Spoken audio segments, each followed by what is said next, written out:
February 19, 2020 special meeting of the Lake Bluff Joint Plan Commission, Zoning Board of Appeals. If we could have a call to order, please, and roll call. Certainly. Member Burns is absent. Member Danley. Aye. Member Miller. Aye. Member Ryder. Here. Member Russell is absent. Chair Peters. Here. In accordance with the village's electronic participation policy and state law, that allows a member who is physically prevented from being present for one of a few specified reasons to participate electronically by phone. Mr. James Murray, Member Murray, has made such a filing this evening. Unless there is an objection, he will be counted as present for the roll. Hearing none, Member Murray, Present. you have a quorum. Thank you. Before we get started on the non-agenda item number 2, I'd first like to thank the public, the citizenry, for coming out tonight. We've got a number of rather substantial issues that we're going to address. We're going to do them professionally. We're going to do them with proper decorum, and we're going to allow everybody that wants to participate in a professional and civil manner. We're going to be thorough. Every agenda item will be addressed thoroughly and appropriately, and we'll try to work our way through the entire agenda tonight. I can't predict how quickly things will go, but we're going to be as efficient but thorough as we can. When we get into public testimony, we'll have a 3-minute limit for each individual that wants to present, and it'll be quite strictly enforced because we do anticipate that there will be a fair number of people participating in some of the matters.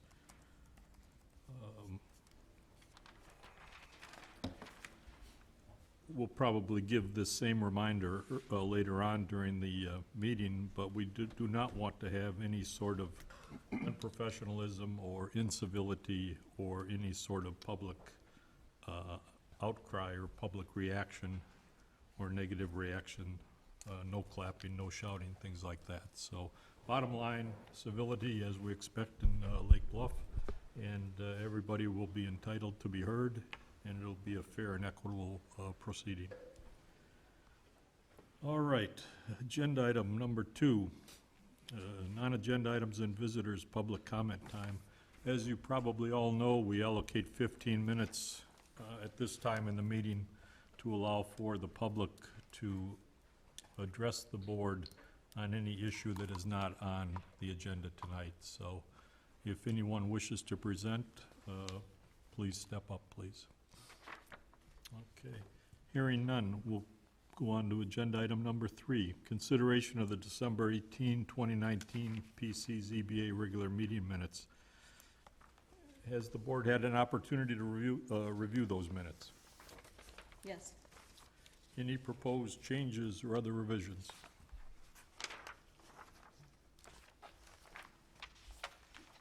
Hearing none, could I have a motion to approve? Motion to approve the minutes. Is there a second? Second. Voice vote? All in favor? Aye. Aye. Any opposed? Hearing none, minutes are approved.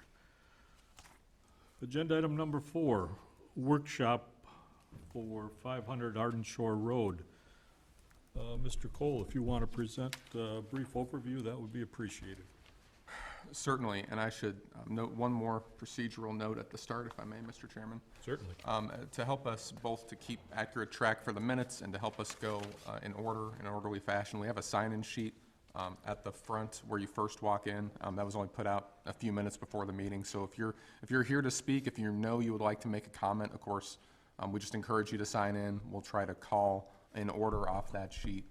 And then ask at the end if there's anyone else remaining. So if you're here, if you didn't get a chance to sign in, there's a pen, a sign-in sheet. We encourage you to politely do that as we work through these first couple items on the agenda.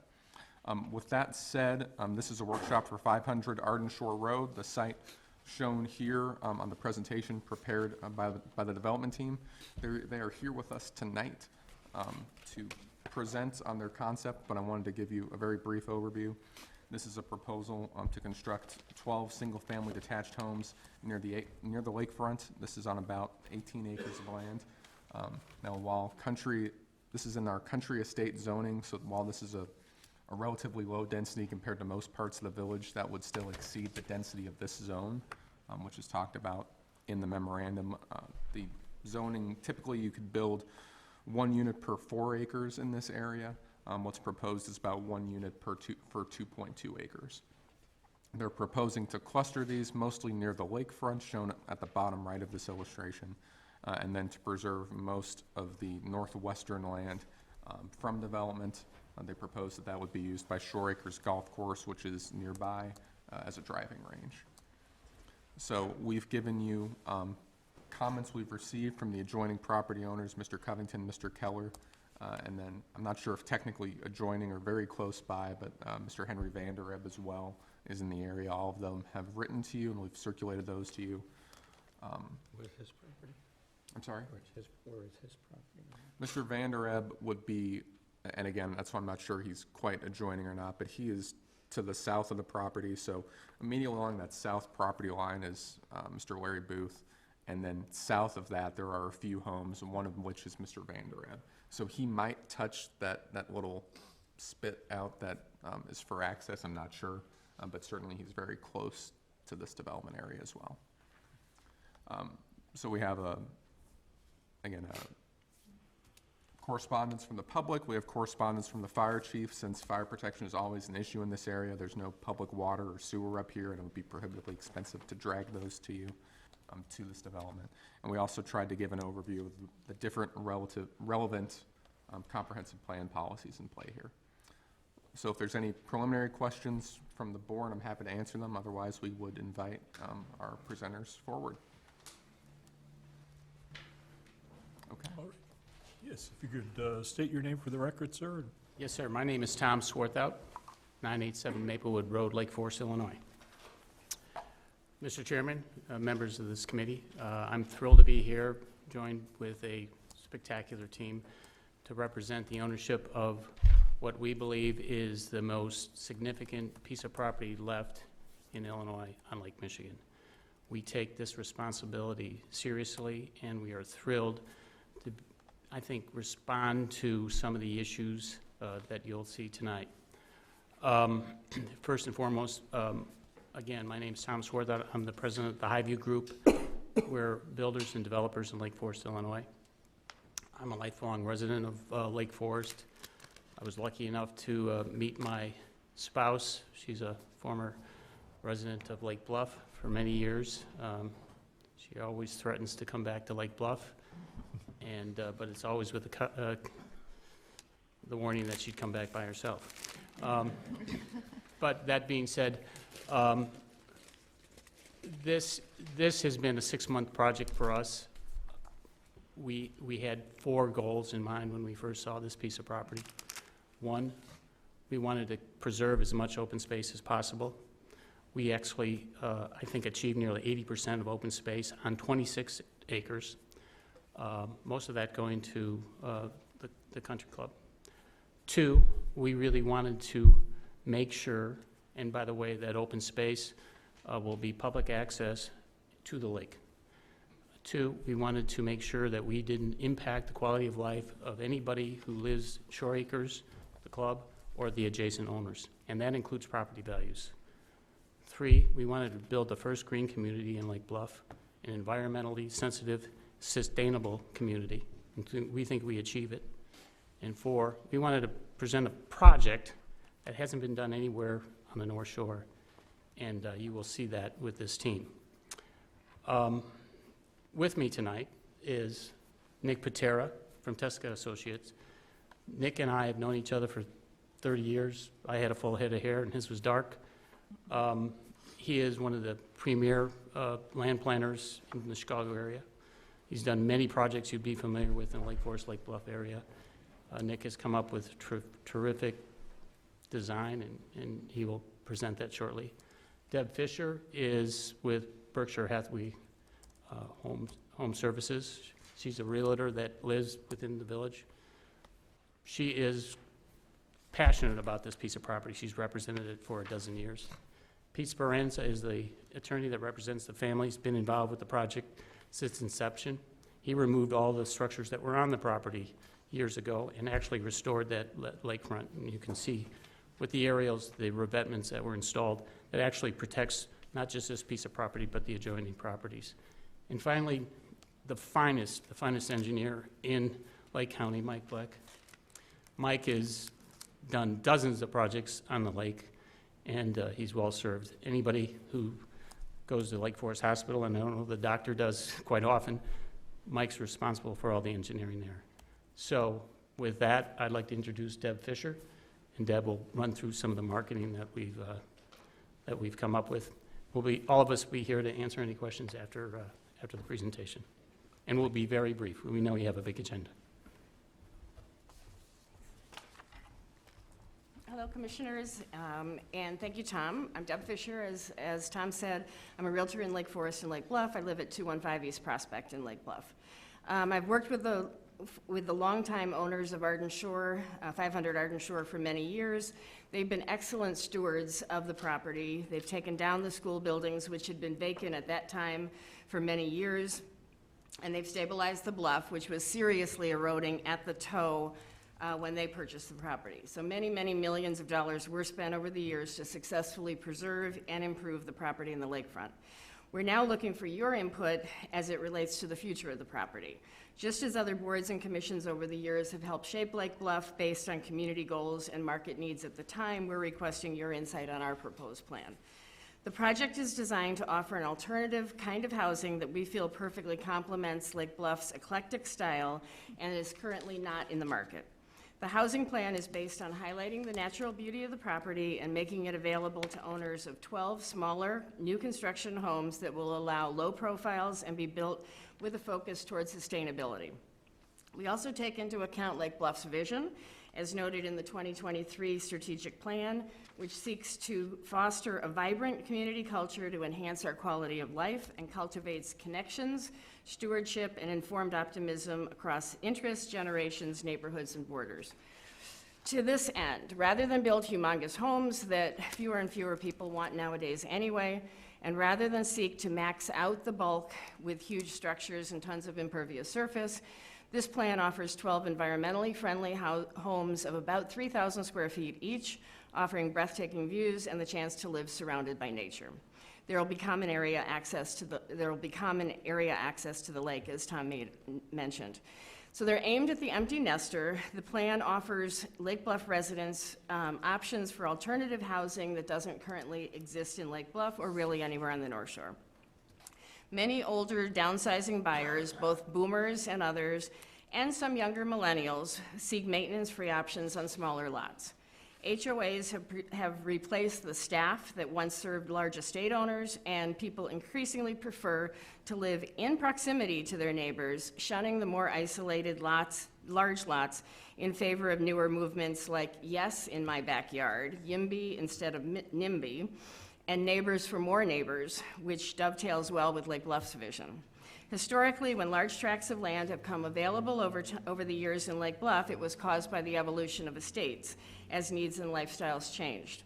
Each time, the boards and commissions serving Lake Bluff at those times looked to the needs of the residents and the market and transformed those estates creatively, thoughtfully, and uniquely, successfully adapting our community to changing times.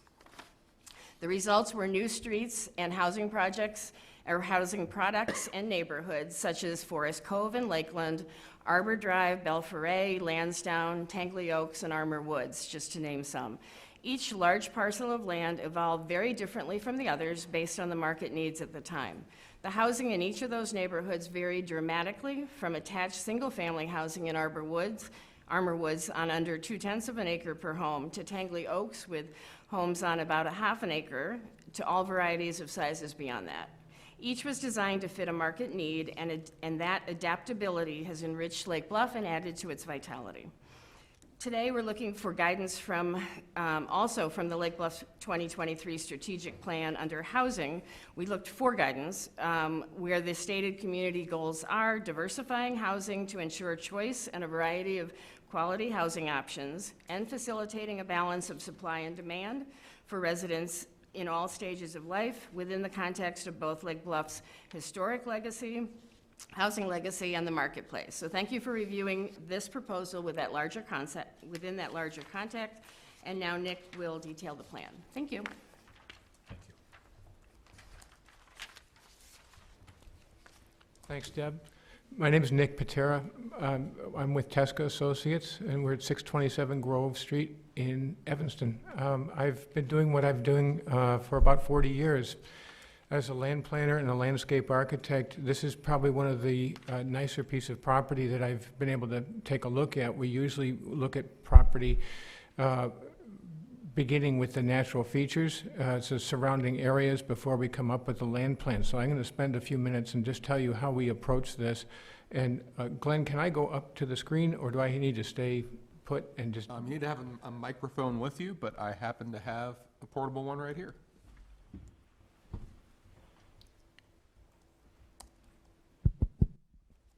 It's kind of, hello. It's kind of fun to take a look at what happened on this property, beginning in the turn of the century, as a matter of fact. Originally, Arden Shore started out at the foot of Lake Cook Road down in Glencoe as a tent village. And this original assembly of buildings and dormitories, dining halls and such was somewhere around 64 different buildings on the property. And just to understand the history, it was summer camp that became a permanent facility. Whoop, there we go. It's not as fast as you are. Don't know why it's doing that. Here, you can keep going, I'll help you out. And I spent a little bit longer looking at what's the evolution from wood frame structures. Eventually, it became the later structures that were Arden Shore, and this is in the late 40s through 1995, with resident overnight stays here. Many of the people, I'm sure, in this room remember it or had seen it, and when it was intact. The buildings are now all gone. So the history of this property is important, but it was a treed, canopied piece of property with a lakefront, and it's spectacular. If you move on. Thank you. We actually are looking for cues from what are these homes going to look like before we start to place something on a piece of property. Are there architecture in the area? Of course, Shore Acres has a style and a character.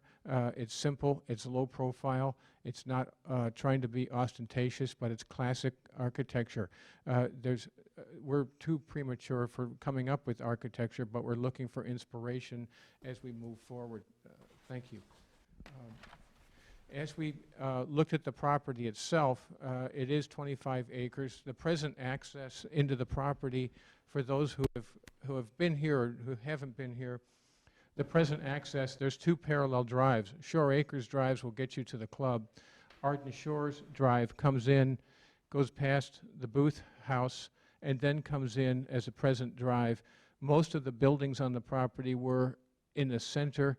There was a running track and some scattered buildings in this location in the past. The Keller residence is about 12 feet away from the property, located here. And then Covington's structures, there's 3 on the property, are located a little bit well within the woods. There is a really nice tree line along this side. As we start to look at the land plan, this will start to come into play. This piece of narrow property was formerly a house that was close to the Kellers. That was demolished at the time the other Arden Shore buildings were removed. But this is a pretty substantial tree line and a pretty substantial tree line and an open piece of ground in this area. What we started to look at, if you would go ahead, please, was, first of all, what are the trees doing? It kind of reflects, again, the aerial photograph. What does red, green, purple, blue really mean? There has been a tree inventory of the property, so we're starting to look at that now early on. And again, you're starting to see voids and open where it was developed, and that there's different circumferences of trees, different sizes of trees that we'll be getting more into as we develop plans further. Thanks, Glenn. As we look at the site plan again, we're trying to look at the site plan not from the inside out, but from the outside in. What's influential with the surrounding properties? And probably the most influential has to be Shore Acres itself, with the drama and the dignity of the course. And is there something we can do? Right now there's a driving practice range, pretty narrow, along Shore Acres south of their road. The idea would be to try and expand Shore Acres' ability to use some of this 18 of the 25 acres that we have here, and to really group together almost a half a mile back from Sheridan Road all the way back to this distance, the 12 homes, and it's really just 6 on one side, 6 on the other. What we're not doing is still coming in on Arden Shore Drive that was presently still intact, but we're coming in on Shore Acres Drive and then coming down about 300 or 400 feet before we get down in here. So this is really pretty tucked in. It's good in that you don't really see it from coming into Shore Acres. We have the woods to the north, the tree line to the south, and the intent of this open space area, besides being utilitarian for our sanitary disposal, is really so everybody in the arrangement here has an open commons. And so there's a little bit of a formalistic aspect, but if I lived in the back home, I'm still watching the sunrise over Lake Michigan just as well as the person who lives in the front home. Looking at that a little bit closer, there's one more image here, if you would, please. Thank you. This is what it looks like a little bit closer up. The homes themselves, we're showing something in the range of a 3,000 square foot footprint for the homes. The idea is that the road is internal. We didn't want to put a road coming in either on the south or coming in that's on the back side, which was somewhat tempting because we really wanted to say, bring the road inside so we're being respectful of the south neighbor and the north neighbor, Covington and Keller, and we're trying to keep vehicular circulation internal to our property. The idea with the landscape is to screen and make a transition from this high canopy woods to an understory and keep the natural feel of this property. That's again one of the signatures of this property, is that the woodland and the overhead canopy of the property is really something that's an impression that you get when you come in and look at it today. The landscape for this, besides the 2 buffer plantings south in respect for Kellers and north respecting Covington, and then the rest of this that you can't see from Shore Acres to any great degree, the landscape would be managed and maintained as part of a common area homeowners association. So I'm not having lots. The whole idea, if you understand cluster development, is you have to, in order to get the benefits of having open space on the whole west end and in the middle, things have to be close together. So the homes themselves are 40 feet setback from the property line, maybe not even getting that close because I'm trying to pay attention to those existing trees. And they're about another 40 feet apart, 30 to 40 feet apart, so that there's some room between these. And each person, again, has the idea that they can see east, they can see vistas out the back, and so there's no kind of front row seats and back row seats. They're all getting a benefit of their locations.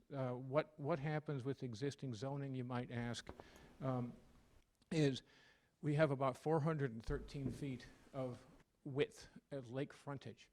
If I was to look at the zoning that's on this property, which is a CE zoning, I could put one lot with a house over 20,000 square feet that would actually come back if you built it as a one-story, almost like having a cruise ship in here. It would be a 40-foot tall if it was 3 stories or a single-story home.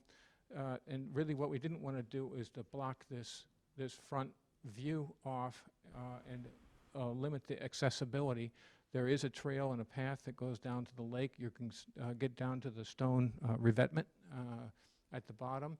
It would be, again, managed by homeowners association, but if somebody decides, I live in Shore Acres, I live on Arden Shore, that I want to come in and take a walk, you're welcome to come in, be respectful of the homeowners association and the neighbors, and that's addressing something that the village has as an objective in their comprehensive plan, is to say, is there access, is there a park? This isn't the place to make a community park, but there is the ability to get even a trail back over to the Green Bay Trail along Sheridan Road. So those are thoughts that we've had so far. I don't have a lot more to cover on this, but I'd like to pass it on to Mike Bleck. He can talk a little bit about community well and septic. Thanks. Thanks, Nick. I wanted to touch base on septic and drainage a little bit, because I know those are questions that have come up. And while we haven't got into any design work, I can speak conceptually on some of this stuff, and hopefully, as this moves forward, we can come back with greater detail. So this property, there isn't any sanitary sewer service that's nearby. It's quite a ways distance. The closest spot is at the Tangley Oaks lift station. And this property was historically served with a septic field for all the buildings. It was about in this location. And Shore Acres Country Club also was on septic up until about 30 years ago, when they were able to work out an arrangement with Great Lakes Naval Base to send their waste to the north. So septic fields and mound systems are not unique to this, are common in this area, and that's what we would look to do. Ideally, we could get a septic field in this location for the 12 homes if the soil conditions permit. If the permeability of the soil is limited, then we would look to do mound system. And I know that there was a question raised in one of the letters about sewage leaching out in the Bluff and getting into Lake Michigan. I don't see that as being a problem. They have been permitted up and down the shoreline, and the health department's not going to issue a permit for contamination of an aquifer or Lake Michigan or whatever groundwater there is.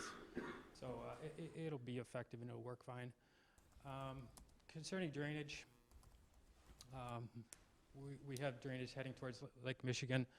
Whatever drainage is getting towards the Bluff, we would capture it into a storm sewer that's adequately sized to handle all of the extreme storms, so that we're never getting a situation where we're having an inlet or a pipe capacity that doesn't have a pipe that doesn't have capacity, and then that water is running over the Bluff. So with that, I'll hand it back to Tom. Thank you, Mike. I really just want to close by saying, we welcome any input. I do want to mention just briefly, for those in the audience and on the board, the size of that central green space is about the size of a football field. So, on a plan, how big is it? That's a big open space. And it was done, and we went back and forth about how to design it. I grew up in this community, and I was always, as a caddy, as a kid who grew up pumping gas for very wealthy people who lived on the lake, I thought, why can't the rest of us get up in the morning and look at blue water? People on Sunrise can do that. People on Mountain can do that. A lot of people in Lake Bluff can do that. We strongly believe that 12 homes are appropriate for this site, and we're going to be respectful to the Kellers. I've heard nothing but great things about them. I have friends who are friends with the Kellers. And George Covington, no one has done more to preserve open space in Lake Forest and Lake Bluff than George.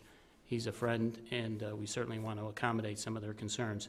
But I think this is a terrific project for the community, and certainly for the current owner of the property. And with that, we'd love to answer any and all of your questions.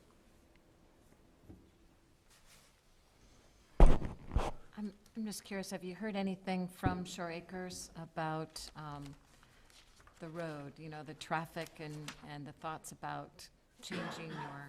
Yes, ma'am. I apologize for not introducing Jack Keller. Jack Keller is here in the audience. He's the president of Shore Acres Country Club. This is a collaboration. So our goal is to transfer the 18 acres to Shore Acres for their use. But if you were to drive into Shore Acres Road right now, and in a year from now, if this development is approved as is, you'll never see a change. It will look the way it looks today. Did you try, you say 12, the magic number is 12 in regards to the homes, and you talked about keeping it around 3,000 square feet per home. Correct. And being on the country estate, you know, 1 per 4 versus 1.2.2, whatever it is, did you try, or, you know, anything else, or to try to respond to the country estate zoning, or? Well, we certainly looked at all different options. We looked at clustering the homes not just on the lake, but throughout the entire 25 acres. And we really came to the conclusion that this is really the best solution.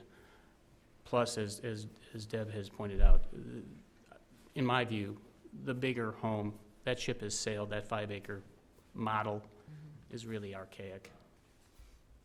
That's one person's view.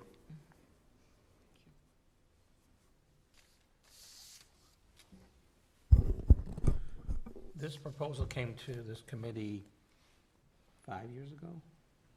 It was Shore Acres who brought it. I don't know if you guys were the developers at that time? No, we were not. And do you remember that, Gary? I vaguely remember it, Elliot, yeah. And we had a lot of trouble with the septic and water because in the planned residential development, water and septic are part of the key elements. And it was roundly panned as a development. I'm not sure, since you don't know what transpired then compared to now, what you did differently in presenting this compared to previously. I guess you cannot comment on that. Well, as a matter of fact, I did watch the video of that presentation. So I did see some of the commentary at the time. I thought it was, there were some great questions asked at the time. I didn't think it was rejected out of hand. We did look at trying to bring the utilities to the site to run 2 miles of sanitary line and 2 miles of water mains is really problematic. It's just not That's what practical. the problem was then. Yeah. My other question is, with the golf course, is that just like a putting green, or how does that? No, that's a 300-yard driving facility. Oh, it's a driving range, okay. Yes. How And does that really hasn't been worked out with the club at this point. How does But that there's, impact open lands and wetlands in that part of the property? that has been laid out, and that doesn't impact any wetlands at all. Okay. And what was there before was old housing? Is that the Mostly property that was- structures, yes, These structures? yes. Okay, thank you. I'd like to pick up on that point. Looking at the tree layout here, there's, it appears to be several trees over 24 inches here, mature trees.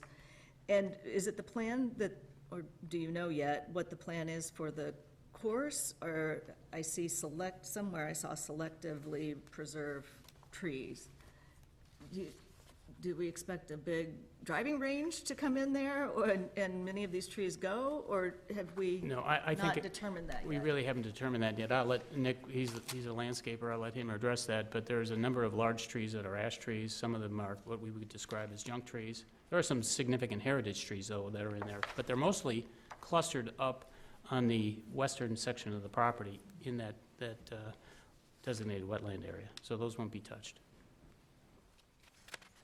And I didn't understand the engineer about the water.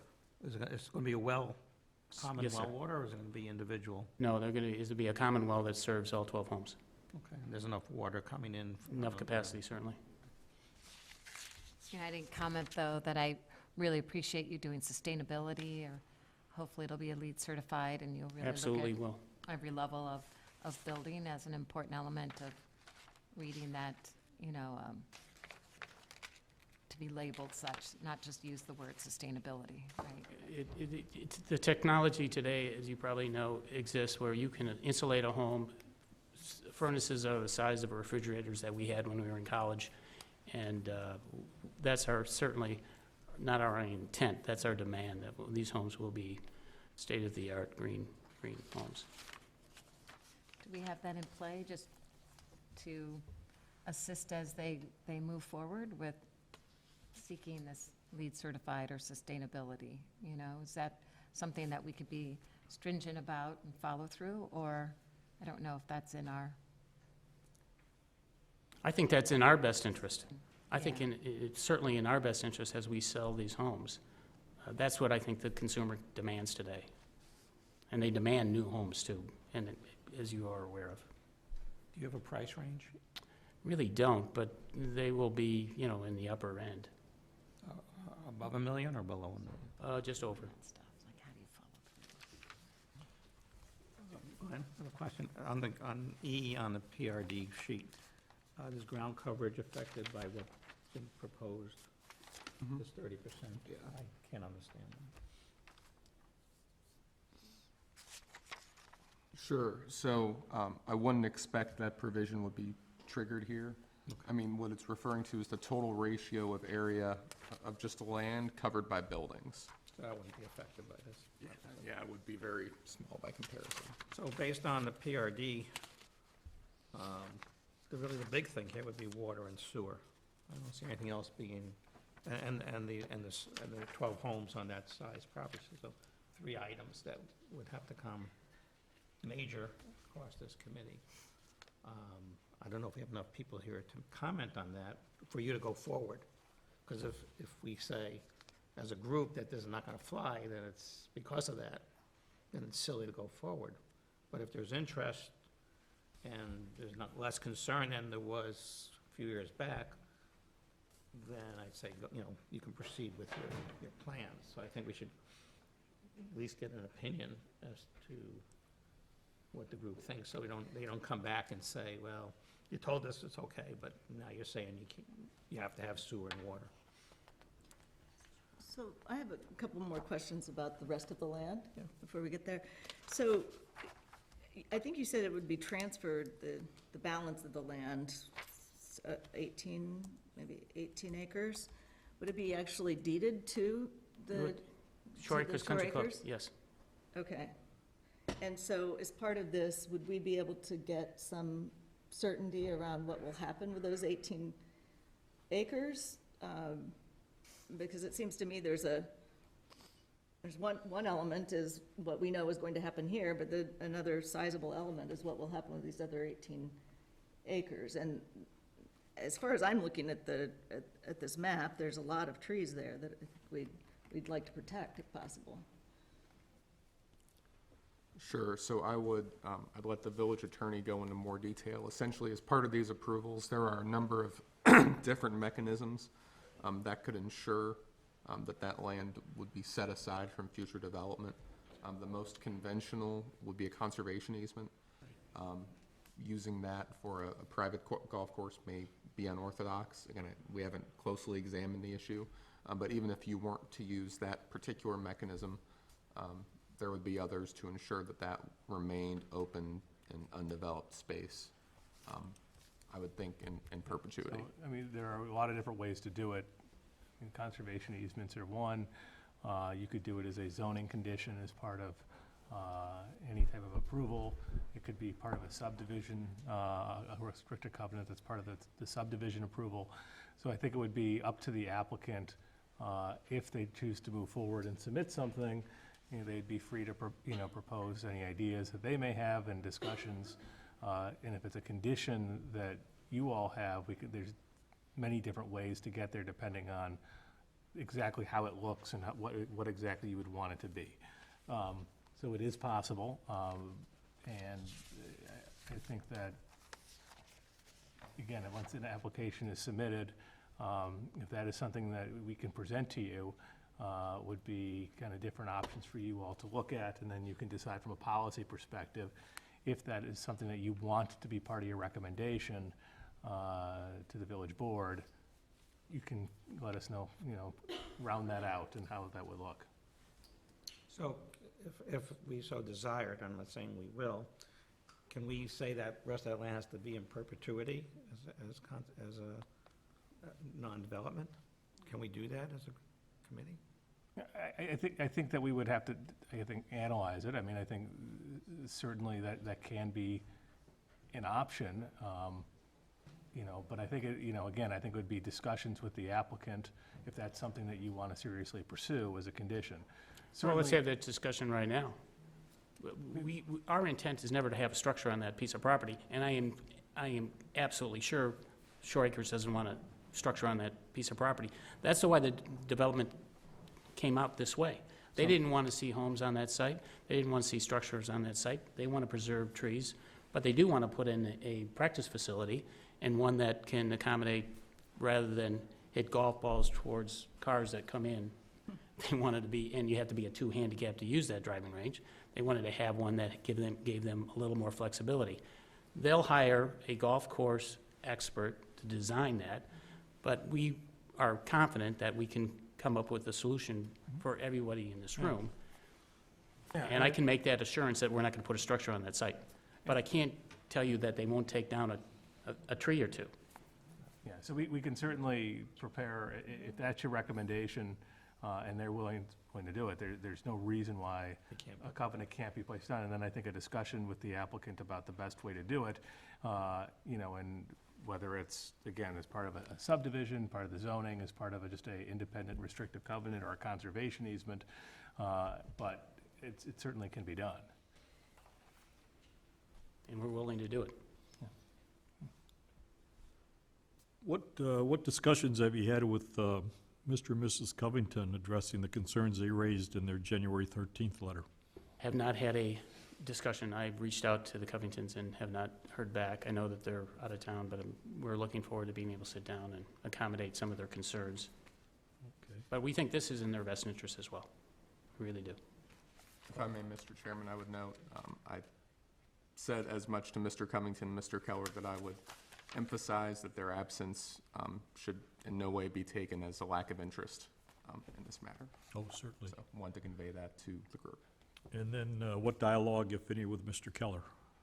None, sir, but I did reach out to them as well. Okay. In your opinion as to the potential impact on property values, I guess primarily reflecting the property values of the Keller and Covington and Booth estates? I don't know, that's 65 years of experience in Lake Forest and Lake Bluff. I back up to a very large estate. I'm on a 2,800 square foot home. I don't think it's impacted. In fact, I think the smaller homes around larger estates are done all over this community, and I really don't think it impacts. I think what will impact both the Kellers and the Covingtons is if you built some very large estate homes, and that will have a severe impact on view sheds, impervious surface, if there is such a thing anymore. So it would be our suggestion, a strong suggestion, that this is the kind of project that this community really needs, and I think will be embraced. Not a large estate home next to the Kellers or the Covingtons. And by the way, when those two families decide to move on and sell their residence, they won't be competing against newer homes that are of like size. If there was someone who wanted to build something that large. You might want to mention your conversation with Larry. For the public hearing. I did reach out to Mr. Booth, Larry Booth, and I met many years ago in this business, and he was very supportive of the project. He did suggest going back to the original design, which had the loop road on the perimeter, and we pushed back and said, if we lived there, we would prefer not to see lights in our backyards, the Kellers or the Covingtons. So we pulled the houses inboard and then created that common open space rather than have garages behind all those homes. So the garages are facing the courtyard, and we think that's in their interest as well. But Larry warned me, he said that there would be some pushback on the adjacent neighbors who have now 25-acre open space next to them. And it's hard, I don't begrudge them for that, but But it was an open space at least until fairly recently, right? I mean, 95 is when those buildings came down? no, 95? 95 is what I read, at least, 2005. oh, 2005. So it hasn't always been pristine forest. No, it was very, it was a developed piece of property with a lot of intense activity, Right. with 60-odd boys running around, and served its purpose. And then how wedded are you to the number 12 as far as the number of residents? I mean, my concern here is, just the relative density, and when you look at it, it's not dense by traditional residential standards, but when you refer to the country estate standard, obviously we're twice as dense or 3 times as dense as allowed at present. Well, we looked at a development with 20 homes, and we pushed back on that. We really kind of squeezed it down to 12. And we think that's the appropriate amount of homes there. Deb did mention that she believes there'll be a lot of empty nesters who will relocate there. I think it'll be a mix, frankly. But you'll get 6-month-and-a-day people. I think you'll get a lot of members of the club who will reach out to buy those homes. I've been contacted by a few members who show great interest. You want to add something? The other thing, just to come back on answering your question about, how do we get to 12, is that if I was to just divide the waterfront portion of the property, and I've got 6 homes on the north, but I said, okay, instead of putting 6 homes on the north, collectively, those are around 18,000 square feet. But if I went to the CE zoning, I could push that back up to 25,000 square feet for a 40-foot tall building there, and then do the same on the south side. So that's just the 2 front lots, and then I would have 3 more lots that I could do CE above the wetland in the back. So it would eclipse what we're showing here if I stuck with the CE zoning, which is not what this, the village doesn't want to see conventional. They would prefer to see this as a planned development, a planned residential development. But I wanted to address at least that the floor area ratio and the capacity of this property under CE is far greater than what we're proposing. So that might be a little settling point. Oh, no, I appreciate that. Yeah, that's great. Glenn, if you want. There was also some discussion about having duplexes. And, we push back on that, but if you put 6 duplexes there, you kind of get to where you're going, 6 structures that are 6,000 square feet with 2 families living in them. But, it was my view, our view, collectively, that this is more marketable. People will have their own homes. Plus, there may be some bigger pushback from adjacent homeowners. And this is really a single-family residential area. So that was just really pushing the envelope. I should mention, we did ask the village engineer to be with us here tonight, in part to discuss this if necessary. He will need to leave soon, but if there's any questions for him, I'm happy to have him answer those. I think he needs to buy in with the sewer and especially, because I think that's the sticking point that I see from our perspective. We've had some preliminary discussions about that. I think as Mr. Black put well, it's pretty early to look into those issues. We think it would depend on the plan, but we could certainly see ways that can be accommodated.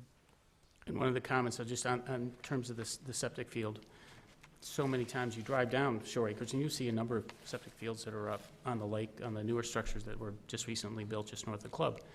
We don't want to see that kind of detail. So it will be seamless. That road, that septic field will be on the same grade as the road.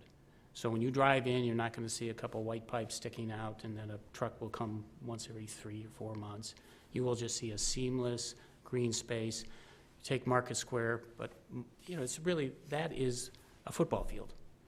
And we don't want it mound. We want it to be a slight grade just so the water would be collected correctly. Member Murray, your thoughts?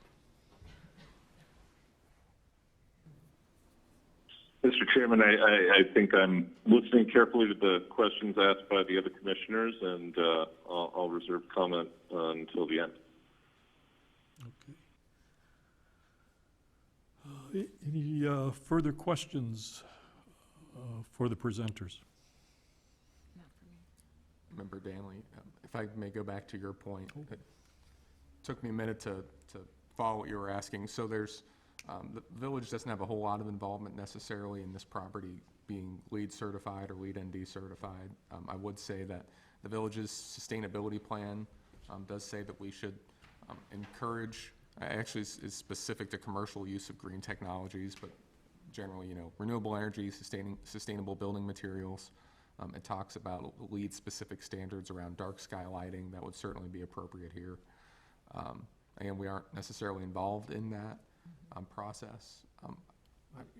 We haven't But looked I at will also say, conditioning it. if the applicant is willing to do it, and they submit their plans that show LEED certification, I can, most likely what will happen is any zoning that is approved will bind them to build in accordance with plans. A development agreement would, and if they're agreeing to do it LEED certified, I don't see an issue.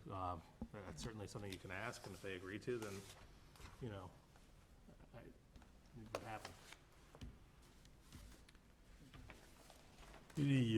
Any questions or comments from the public? Yeah, is it a public street or a private? Currently, it's a private street, but we'll have public access. So if you live within, I don't care where you live in Lake Forest, Lake Bluff, you're certainly welcome to come into this development and walk down to the lake. Will it be fenced or not? I'm not a fence guy. Me too. That raises another question for me, I guess, as to the rest of the land. I understand what you're saying about the land that you control. But as to the other 18 acres, is there any notion where that might also have public access? I know you don't have that kind of say, but. Well, it's funny you bring that up, but last time we collectively had the team all get together, we talked about public access. There's my belief that there may be everybody's interest to remove the existing adjacent driveway when you come into Shore Acres Road. There's a private drive that goes back to the Kellers as well as Mr. Booth's house. If we eliminate and have the curb cut, then we can eliminate that for everyone but the Kellers and Mr. Booth. So they would come in at that elbow, at that green, right at that corner, and then we would make that drive a pedestrian bike path and wind it around through the 18 acres to get back to our development. Now, we'd have to coordinate that with Shore Acres and how we could avoid golf balls and cars and the privacy issue. But we're willing to work with the entire area to just to accomplish that, because we know that the bike path is right there on Sheridan Road. And I often drive up and ride our bikes up and wander around the Shore Acres, which is private, and probably violate the law, but everybody does it, That would be our desire, but we'd have to work that out with the club. I'm sure as good neighbors, they're going to want to work with us. Certainly do. Any other questions or comments from the public? Any other discussion with respect to the commissioners?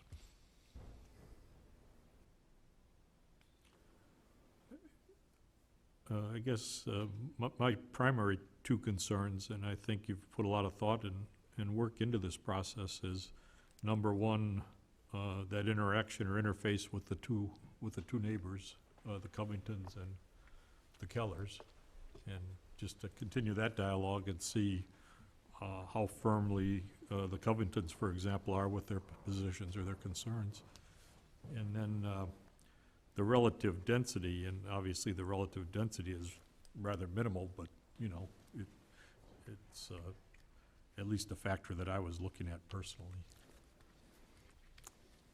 We didn't really come in with 12 with an expectation that you were going to bring it down to 10. We actually came in with 12 with an expectation that 12 is really the appropriate number. I know that there are developers who play that game.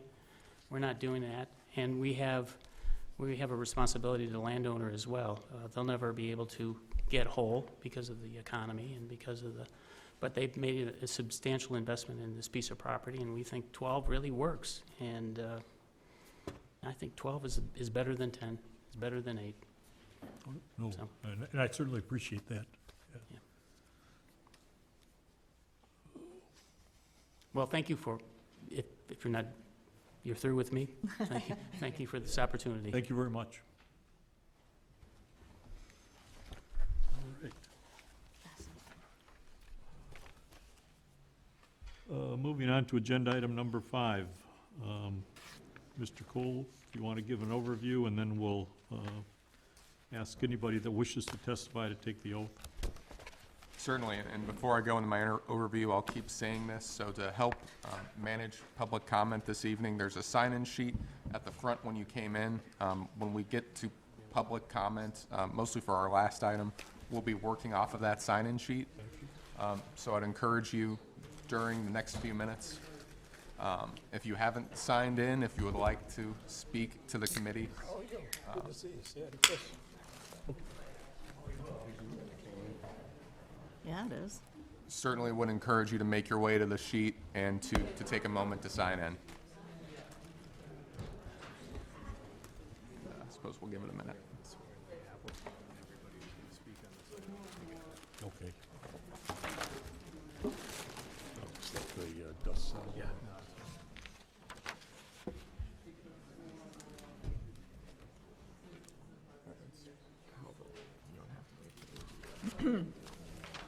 Well, yeah.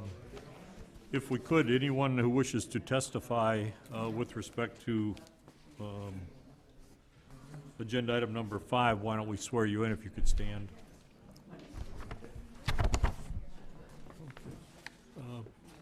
Folks, if we can get some order, please.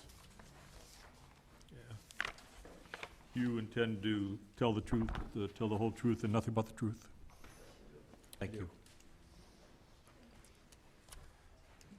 So, Mr. Straight, if while you're getting ready, if you don't mind, I'll get started in the interest of time. So, this is an item that was workshopped a few months ago by this group in conjunction with the approval of the Bonk restaurant, which is still underway in the nearby, I should say, bicycle space.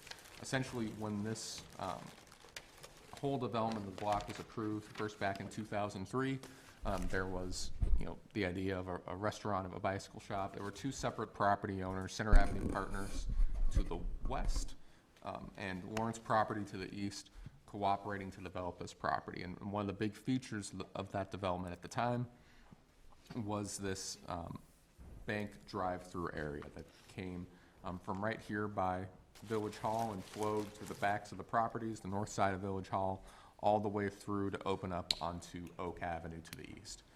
Now, as part, I believe I'm correct in the history here, as part of the Block 1 redevelopment, Lake Forest Bank and Trust moved from that facility, that area, over to Block 1. I believe that space and that drive-through has been left unused ever since. So what the Lawrence property, the eastern property owner, is proposing to do is within the footprint of that existing canopy, as discussed, to essentially enclose it, to break it in, and to create an English pub concept that I'm sure they'll discuss in detail. So it'll be a restaurant and drinking place.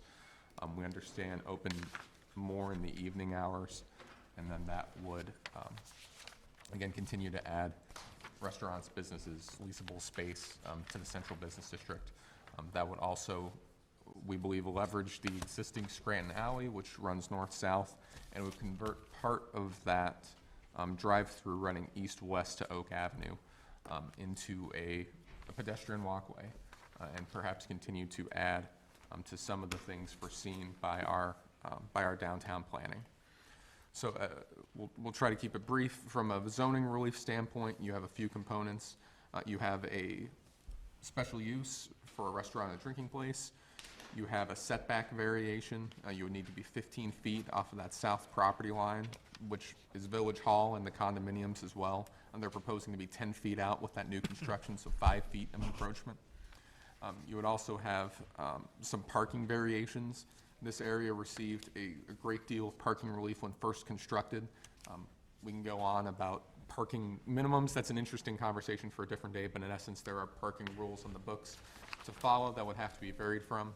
And there are also some studies of parking demand that we also present and use in the memorandum to frame up really what's the impact of this over the course of the central business district. Stemming from that analysis and the analysis of our plans, again, I would emphasize this idea that we're trying to provide the plans applicable to this space foresee that we're trying to provide more resident services, that we're encouraging small eating places, that we're encouraging these small connected spaces, but that also caution about the impact of restaurants on parking in the district. We've proposed a set of conditions for you to consider as staff. One, of course, that there would have to be a liquor license before they could serve liquor. That's true whether or not you make it a condition, but we recommend imposing it. The second would be that, again, this drive-through facility would have to be closed to public access, that there would be conditions meant to keep it open for pedestrians to use to travel to the space from Oak Avenue and perhaps from there through into Scranton Alley north up to Scranton. Because they're proposing to provide no parking spaces on site, just due to the limitations of the site, closing that parking alley, or excuse me, the drive-through alley does give you the chance to add 3 parking spaces. So we're proposing that you would require them to do that, to construct those, and to make them, to dedicate them to public use. So our opportunities to add public parking in the downtown area are limited. This is a chance to get 3 stalls, and then also as part of our strategy, we would request, consistent with other businesses in the central business district, that they be required to get central business district parking passes for their employees, so that their employees would park at the train station parking lot, and then they would walk 2 or 3 blocks to their place of employment. Finally, as to hours of operation, there's some texture to how those have been imposed on restaurants in the central business district in the past. The closest example that's a drinking place, Prairie Espresso, is immediately adjacent. They would open, or they have to close at 10 p.m. But their space, of course, it's open air. There's apartments immediately above it, as there would be above this space. This space is enclosed, solid walls, a bit more limited in the effect we think it would have on adjacent properties. Our recommendation originally is to make it parallel to the brewing company in terms of how early it can start, how late it can end. Again, there's certainly room to look at other sets of hours of operation consistent perhaps with other businesses if you like, but certainly you should impose something.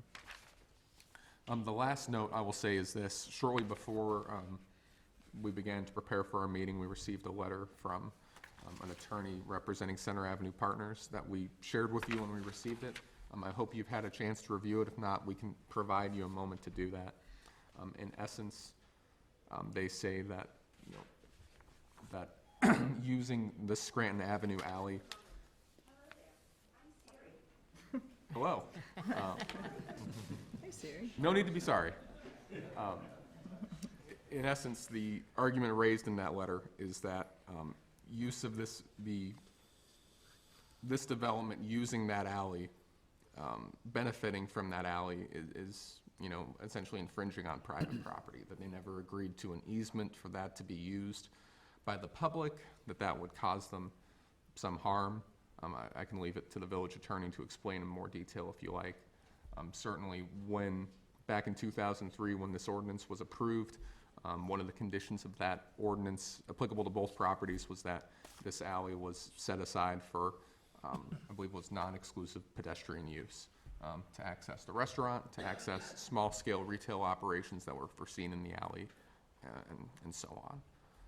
I would also say that, and important to note that there are, Scott, correct me if I'm wrong, or Mr. Strada, excuse me, there are 2 entrances proposed to this building as well, right? There's one to the west, facing into the alley, and one to the south. And a service entrance. A service entrance as well. Mm-hmm. So we can discuss that more after the presentation if there's some desire to discuss it. I believe the attorney in question is present, as are other representatives of Center Avenue Partners, but wanted to make sure everyone was aware of that issue, especially as it's coming to our attention relatively recently. So, fastest summary I can give. Are there any questions? Okay. Yes, if you could state your name for the record, please. Mr. Chairman, members of the board, good evening. My name is Scott Stradiff, and I will be presenting this petition tonight on behalf of the property owner, Lawrence Property LLC. The primary intent of this petition is to seek approval for the adaptive reuse of an existing vacated bank drive-through on the south end of the Lawrence property, and to repurpose this structure as an authentic English pub and garden. This project will require a number of approvals from this board. The village staff has outlined for you in your packets. Also, Mr. Lawrence is here tonight to answer any specific questions you might have related to the concept. The Lawrence family purchased this Scranton Avenue building, known as the John Griffith Store Building, in 1979, opening their family business, Lawrence Interiors, that same year. Many improvements have been made over the years, and in 2003, the building became individually listed on the National Register of Historic Places. In 2004, Lake Forest Bank and Trust became a tenant and added a drive-through facility, seen here in this photo. In 2014, the bank vacated the premises, and subsequent efforts to secure a tenant who could utilize this drive-through have been unsuccessful. Lawrence Property LLC wishes to redevelop the abandoned drive-through area for use as an English-themed pub and garden serving both food and drink. We believe that both the design of the pub and garden area will contribute positively to the businesses in the central business district by redeveloping what is currently a vacant and underutilized space. Mr. Lawrence is uniquely qualified for this venture, as he has spent the past 30 years traveling throughout England studying the rich history of the public house, and is also a collector and reseller of English furnishings. The Lawrence family has been instrumental in other like projects locally, such as the original renovation to the Deer Path Inn. Mr. Lawrence provided his expertise in similar fashion and was able to obtain landmark designation for this property as well. I'm going to show you a few photos of the existing drive-through area as it exists today. This is looking from the west. This is looking back towards Scranton Alley.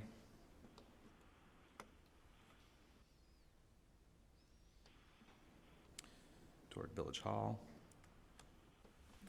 And then this is the east side, showing the drive-through alleyway.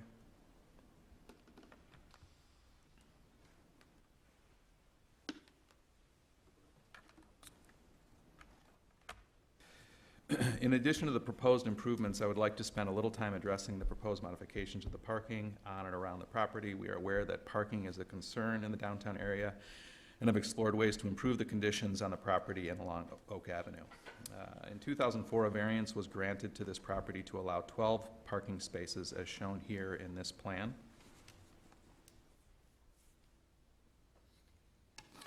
This is an aerial view of how the lot is actually being used today. There are only 10 spaces that are really functional spaces for daily use.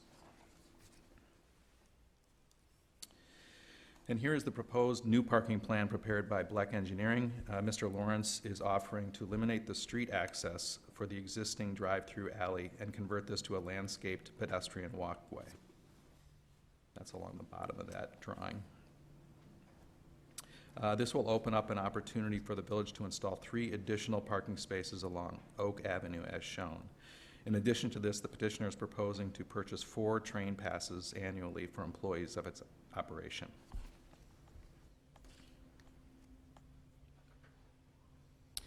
In an effort to best communicate the proposed exterior architecture for this project, we prepared an animation walk-around video, which will show you, which I'll show you right now.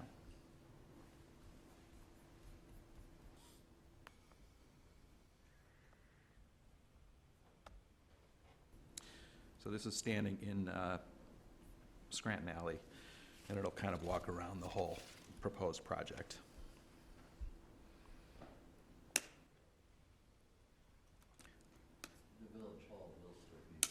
Yeah, we didn't have time to model that.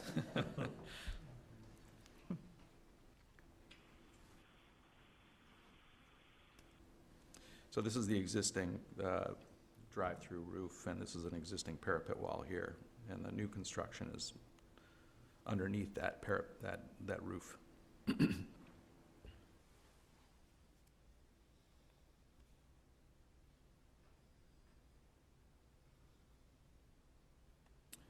This is then through the breezeway and the alley. This would be one of the entrances to the dining area. And beyond that is the bar area. This would then be the pedestrian walkway that would have access to the outdoor garden. And then looking back towards the west.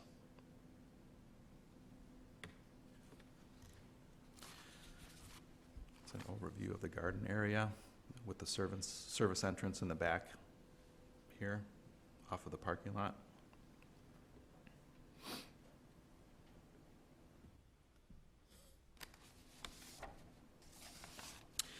So with that, we hope the board has a clear understanding of the intent for this project. We are excited about the positive impact the project will have on the downtown district, and thank you for your thoughtful consideration. Thank you. All right. Anyone want to jump in?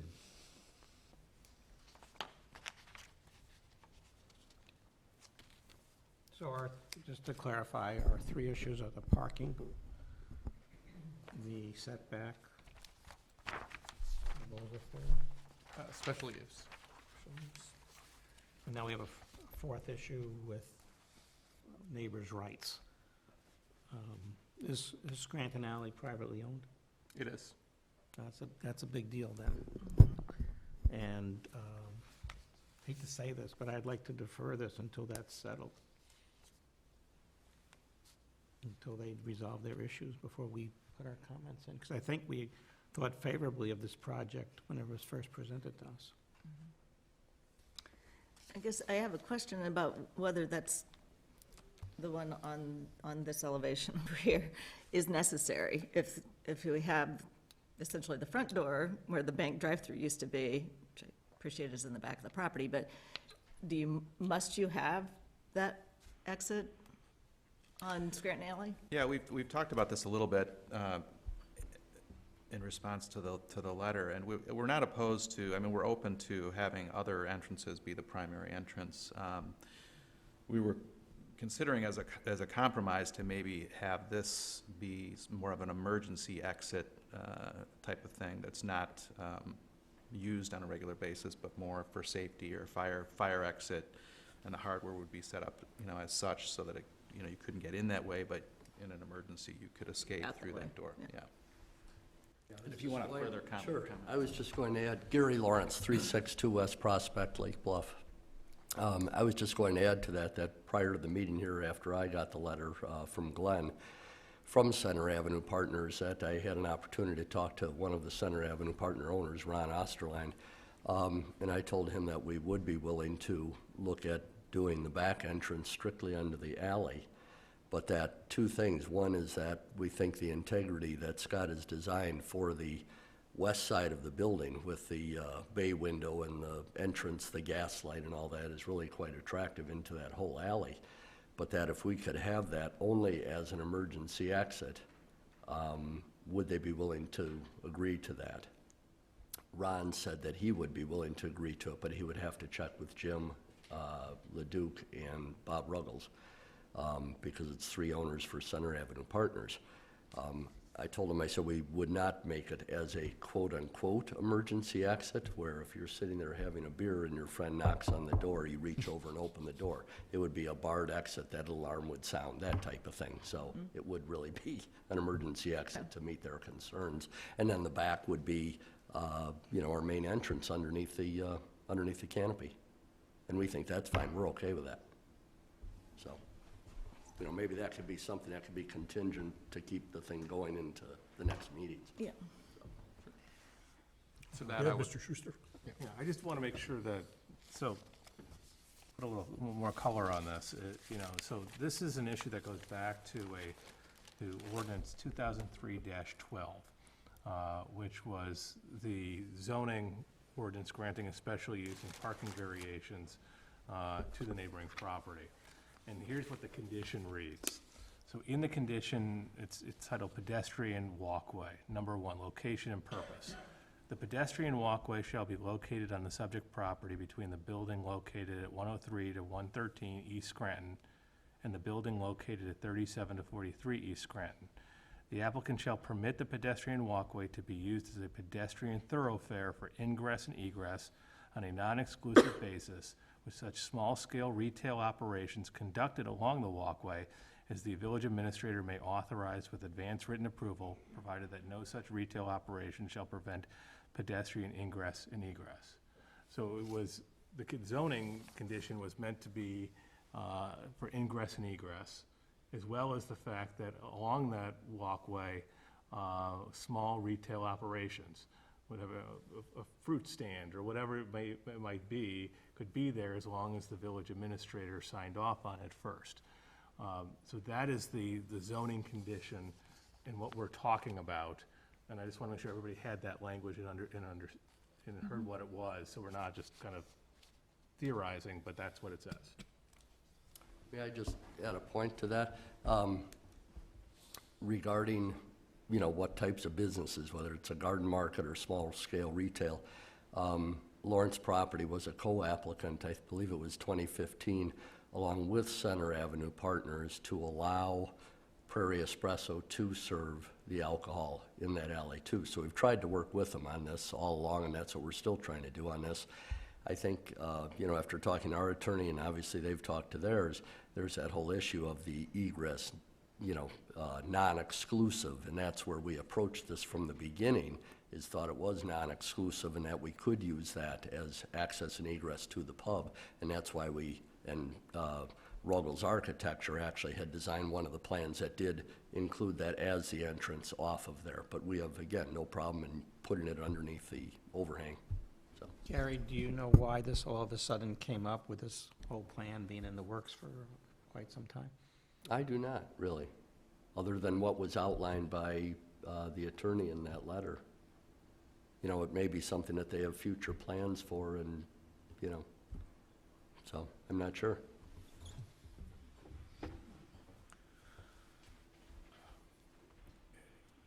Conceptually, among the board members, any concerns? I think it's, from the couple months ago when you first presented, it was very thorough, it's very charming. We're trying to encourage, our community to walk and bike and have access to places besides, eliminating a drive-through and the vernacular that we had, and to provide 3 additional parking spaces, I think is big for all of us to know that there's an incentive there, that you're giving back the much-needed parking space. And, I think it's really, we always think about, our model, of what we want in our village, and I think this speaks to what we're striving for as a community. So I'm very intrigued with it, and I know they've waited several months now with our delay in a month, and they probably want to move forward with, every month is a big delay and a hardship for them. So I would encourage that we at least encourage them to be moving forward tonight, but I'll leave that up to the rest of you as well. Is there any plans at all to use your tenant parking for the restaurant in the back there? Not particularly. All I can say right now is that, we have 4 apartments up above, and there's kind of a switch during the day, and I think I pointed this out at the last meeting that, Bluffington's has allowed any 2 of the first 4 spaces there. We've allowed them to use the drive-through lately, and they stack cars, so they'll have to use permits, whatever. But it's that switch at daytime, everybody leaves that lives in the apartments, and then at the nighttime, when Bluffington's closes at 3 o'clock, they come back, and by that point, Bluffington's is gone, and, And all the spaces are utilized? they are really at night, and then during the day, it kind of switches. Yeah, but there's no 1 or 2 spaces that can be used at night, they can just dedicate to the restaurant? Not really, no. Okay, because I say, parking still is an issue. I mean, if you try to come to this meeting, you'd have to park at the lake. Or by the railroad stations. Right. That's progress, I suppose.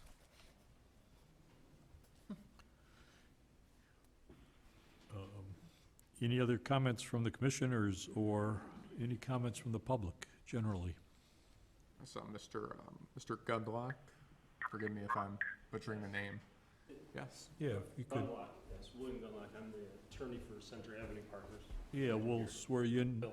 Sir, do you swear to testify to the truth and nothing but the truth? I do. Thank you. So my clients, just on a general note, are supportive of the idea of putting a restaurant, pub in this location. It's great for Lake Bluff downtown, it's great for the community. The concern my clients have is that everything you're looking at in this picture, besides the building there, is their property. Now, when you're looking at this, that's the front entrance. Well, there's parking in front there. When you go to any other facility, you park in the front of it. They're concerned that you're gonna have a lot of pedestrian traffic coming out, people that would wanna park here or think that it's parking for the restaurant, even if you post signs on it. The use of the pedestrian walkway when they first proposed this was to have something from the village hall to go out, down the alleyway, out onto Scranton, I believe, for just thoroughfare for those small-scale retail shops. Well, the seating capacity in a restaurant is, what, like 44, I believe? And then was the outdoors another 20 or something? I don't remember which. 9. Well, that is a larger increased use over what is their property. And if you even look at where the parking is, I mean, how wide's the pathway there? I mean, it's 3 feet, 4 feet to where their proposed front door is. That will inhibit a little bit of the actual parking. You put a car there, people come out of a pub, well, they've been drinking in there. It just, the increased liability to my clients, you know, to them, there's no benefit. When they did the whole bank drive-through, the bank paid for the use of their property to come through.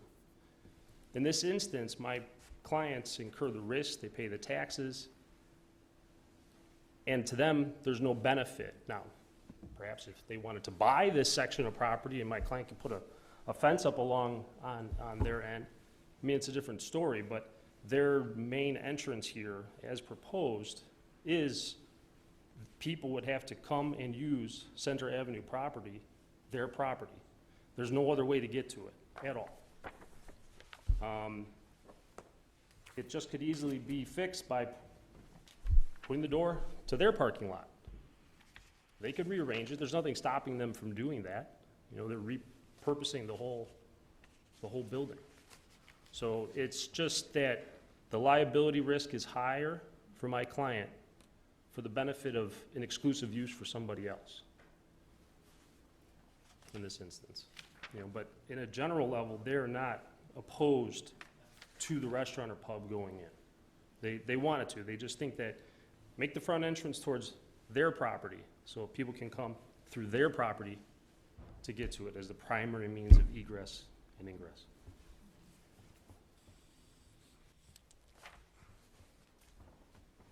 Could that sort of concern be addressed through some sort of indemnification agreement or being an additional insured on an insurance policy of sorts? Obviously, anything is possible in that matter, but we'd have to discuss that with the insurance companies to handle. Right. I mean, I did ask our insurer, I mean, it's ours, I think it's not the insurance company, it was the rep.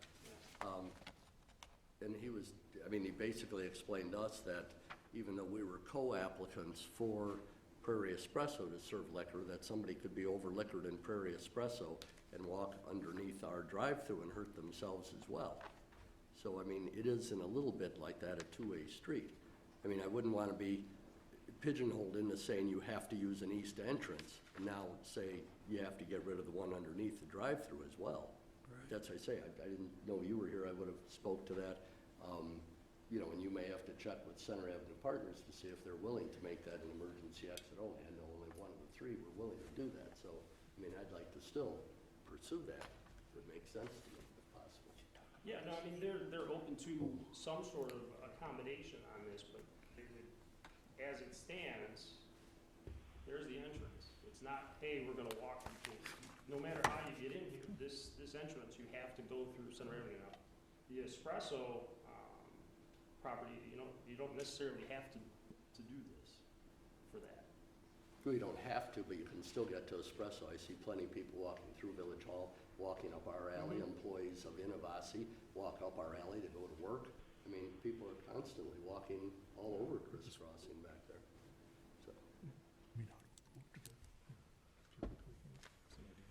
So if I may make a suggestion, Certainly. Mr. Chairman.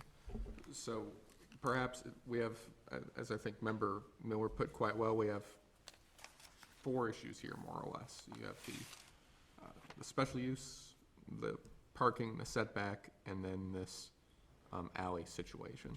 Now, what sounds like here is that this alley situation may be close to finish, it may not be.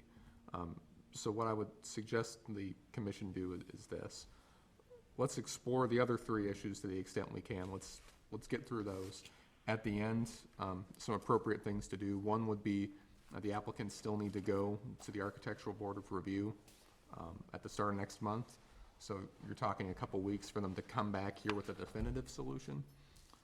If we feel it's fairly likely that this emergency door approach and facing the primary entrance, the only public entrance to the south, will be acceptable to Center Avenue Partners. In the past, this committee has given things a referral, essentially with the expectation that if that's not the case, the village board would refer it back. Certainly that's more than reasonable if you wanted to help save those couple weeks. But at this point, perhaps best if we focus on the other zoning issues and come back to this one.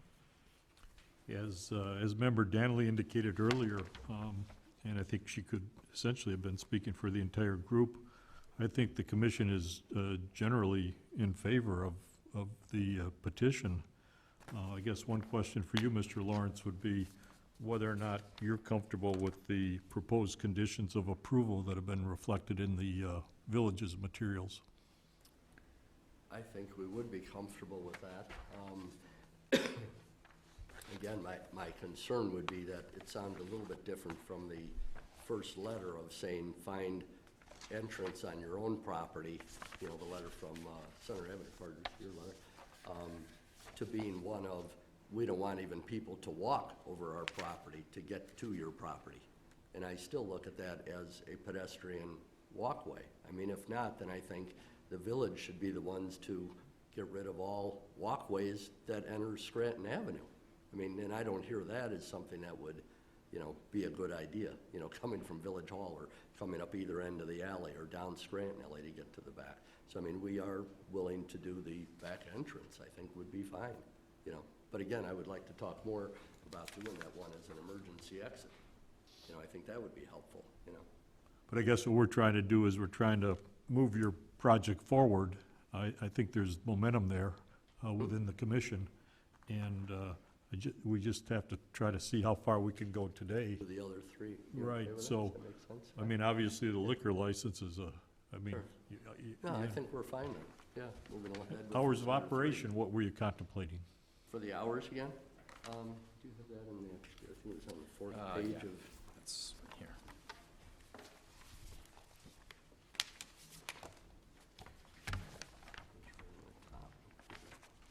next page is right towards the end, right here. Yeah, so we said, Monday through Wednesday, 4 PM to 11 PM. Thursday, 2 PM to 11 PM. You know, getting towards the end of the week. Friday, 2 PM to midnight. Saturday, 7 AM to 10 AM. And that's for English football broadcasts. And 2 PM to midnight, so it'd be closed for a short time there. And then Sunday, 2 PM to 11 PM.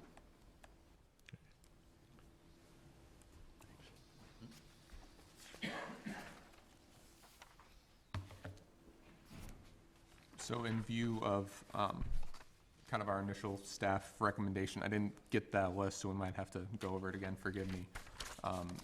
The Sunday hour, that would be the latest anyone aside from Innovasi is authorized to operate, or Mavory's, perhaps.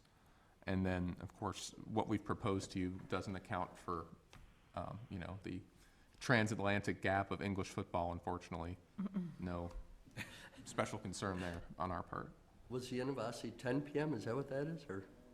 I have here 8 AM to midnight for Mavory's, and then an 11 PM stop for Innovasi. Okay, so we're following that, then. I think this is on page 4 of the letter of intent, or statement of intent, is what? I have missed it, I apologize.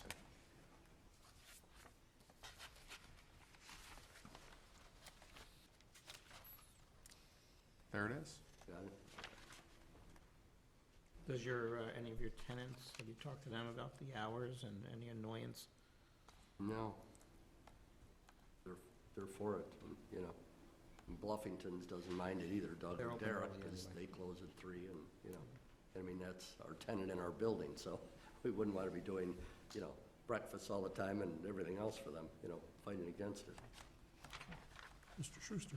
Yes, so as you think about a condition about hours, what I would recommend to PCZBA is think about what hours you care about. So there's been hours proposed. At the same time, you know, they may want flexibility in the sense of if they want to change their hours of operation an hour or a half hour, either way, they would have to, if you strictly went with what they proposed, they will have to come back for an amendment. So the question so my recommendation to you is think about what hours you care about. If there's certain hours you say you do not want them to operate, that's what you may want to put in as a condition. So if they choose to open a little earlier or choose to open a little later, and it doesn't bother this body, you may want to build in that flexibility. So as you contemplate that, you know, I would start with what hours you think they should be closed, and then we can draft a condition based on your recommendation. And so, yeah, that's how I would approach it.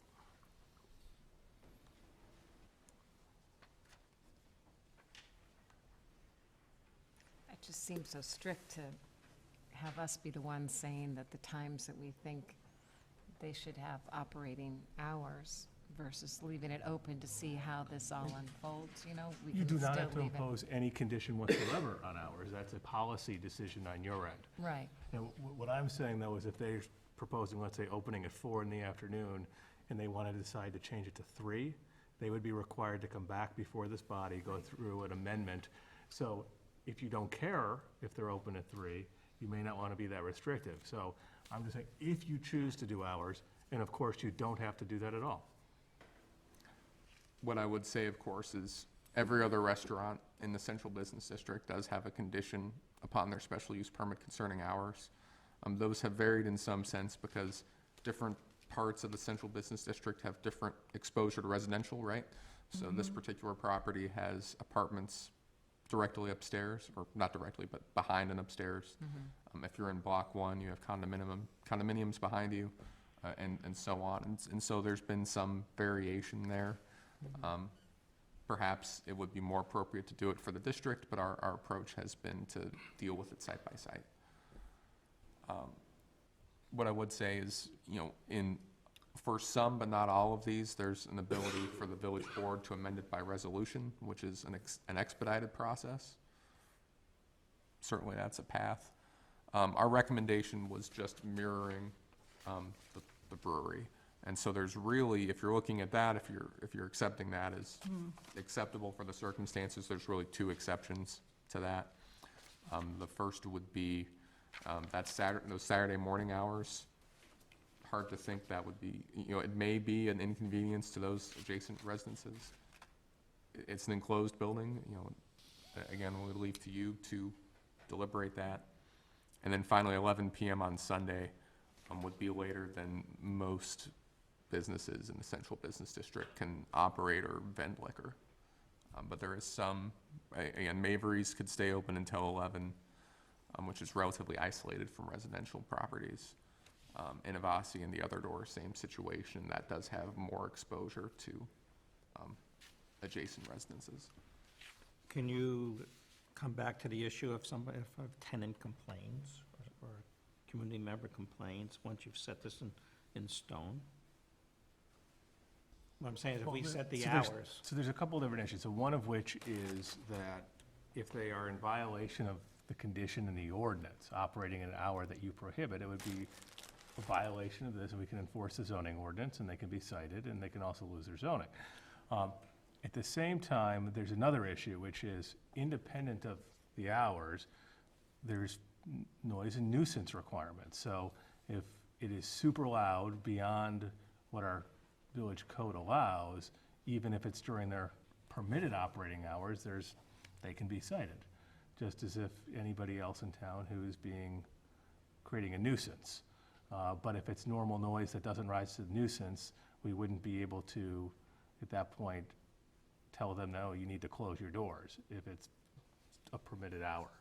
So if there's a nuisance noise, that doesn't have to come back here, that's a village problem. No, that would be a normal citation. Same thing, like, for example, with construction noise or other types of noises that go well beyond, you know, and violate our nuisance nuisance provisions.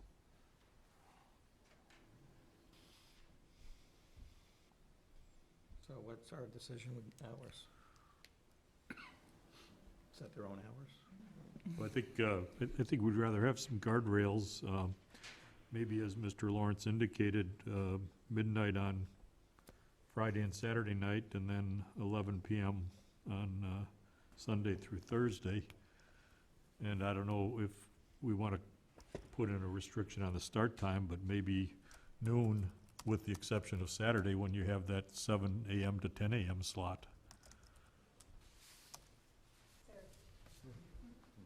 Yes, Denise Petticord, I live at 56 East you'll have to, Could you speak at the microphone, please? Sorry. Just, that way it's caught On for the the record. record? Yes. Okay. Hi, Denise Petticord, I live at 56 East Center Avenue, which is actually the 8-unit condo building that's, I don't know what direction I'm facing right now, but it's directly adjacent to the Village Hall. And although generally I'm not opposed to the idea of sprucing up that area and making it look, it's kind of in just disrepair currently, the hours are of concern to me, as, you know, our bedroom windows basically face where that will be. And so having something that's open early on Saturday or Sunday morning, the 2 days that I don't have to go to work, is concerning. And then having something that's open so late in the evening and people coming and going also would be of concern to me with such late hours. And then I just have an aside question of, when you have that as a walkway, does a new fence come in there? Or what happens with that separation of the space? Because that also is right where our parking spots are. Right. That was part of the That's where our, architectural review and design coming up at the next meeting, I think. okay.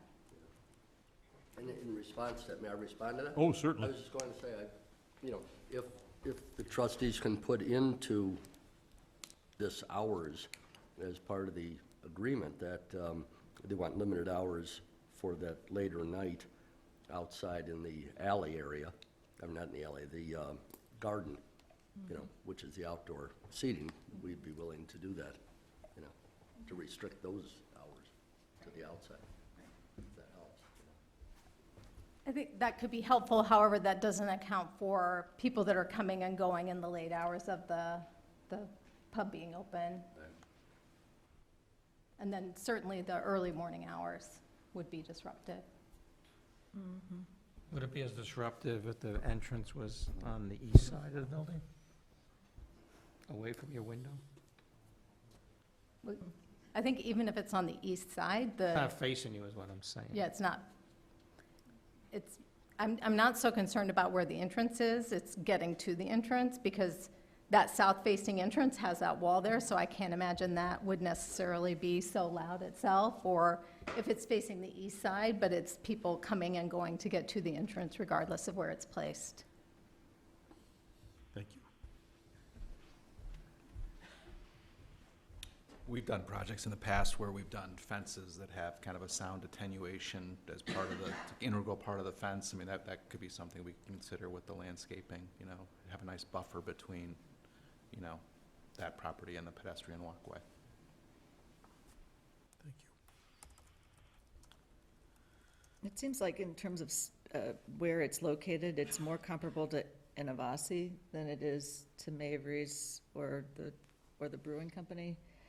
And so when I'm looking at the hours of Innovasi, they're approved to 11 PM, just strikes me as appropriate to make them comparable.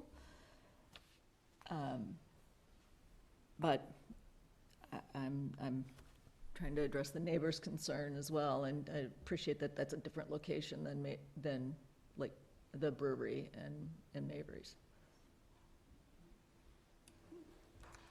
I don't know if that makes it untenable for you.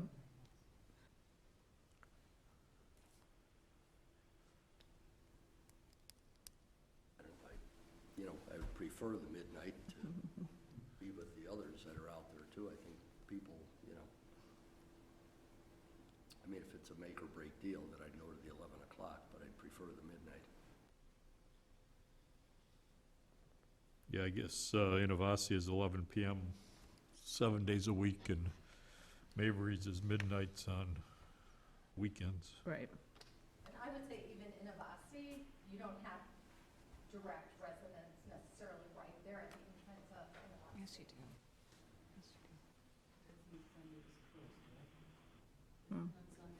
It is. Mm-hmm. Innovacia.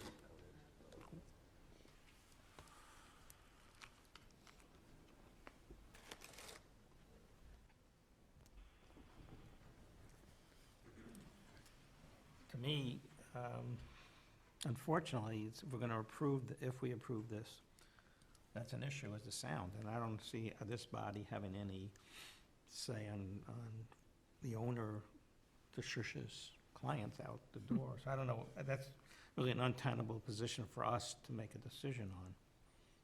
We're making a decision on the restaurant. The noise comes with a restaurant, so either we approve a restaurant or we don't approve a restaurant based on that one aspect.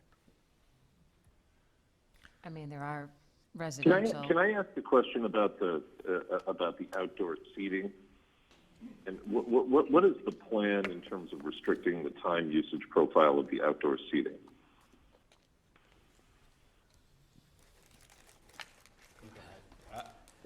Yeah, I think we could maybe impose different hours on the garden area, since there is noise that carries from there. I mean, if we wanted to have the interior open a little later and the garden area closing at 11 or whatever, that's, I think.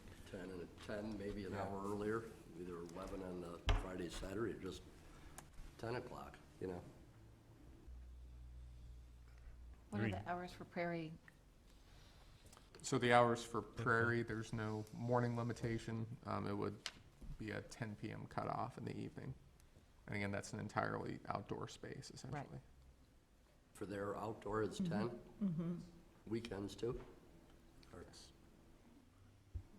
we'd be willing to do that, 10 o'clock for the outdoor garden, yeah. And I guess from a Saturday morning perspective, you're not going to have television screens outside. No, All the activity would be inside. inside. Okay. Just for reference, though, there is residential above Innovaci and above a lot of the units that are in the downtown community. So this is not There's just a an residence there? Yes. Thank you. I think that's a compromise. Yeah. 10 o'clock cutoff outdoors, and then 11 o'clock for the restaurant area. I would try to get even midnight for Saturday night, if we could do Fridays at 11. I mean, I don't know. I guess if it's a loud nuisance, we're gonna hear about it anyway, I would assume. No. Maybe we should poll the audience. Yeah, since it's a community pub, what do you think? Who wants to be a millionaire? See how many people really like to sit so long. You can decide this, that later, okay, nobody is there, I close at 11. You know, that is, it depends how many people really like to sit, Right. Is it at 12 o'clock people like to sit, or maybe the people go at 10 o'clock, So you have to figure it out. Lake Bluff, it depends on the night, doesn't it? Or you Some tell nights them, it's "If dead." it's here, Yeah. then I will stay longer, But, you have to figure it out by yourself.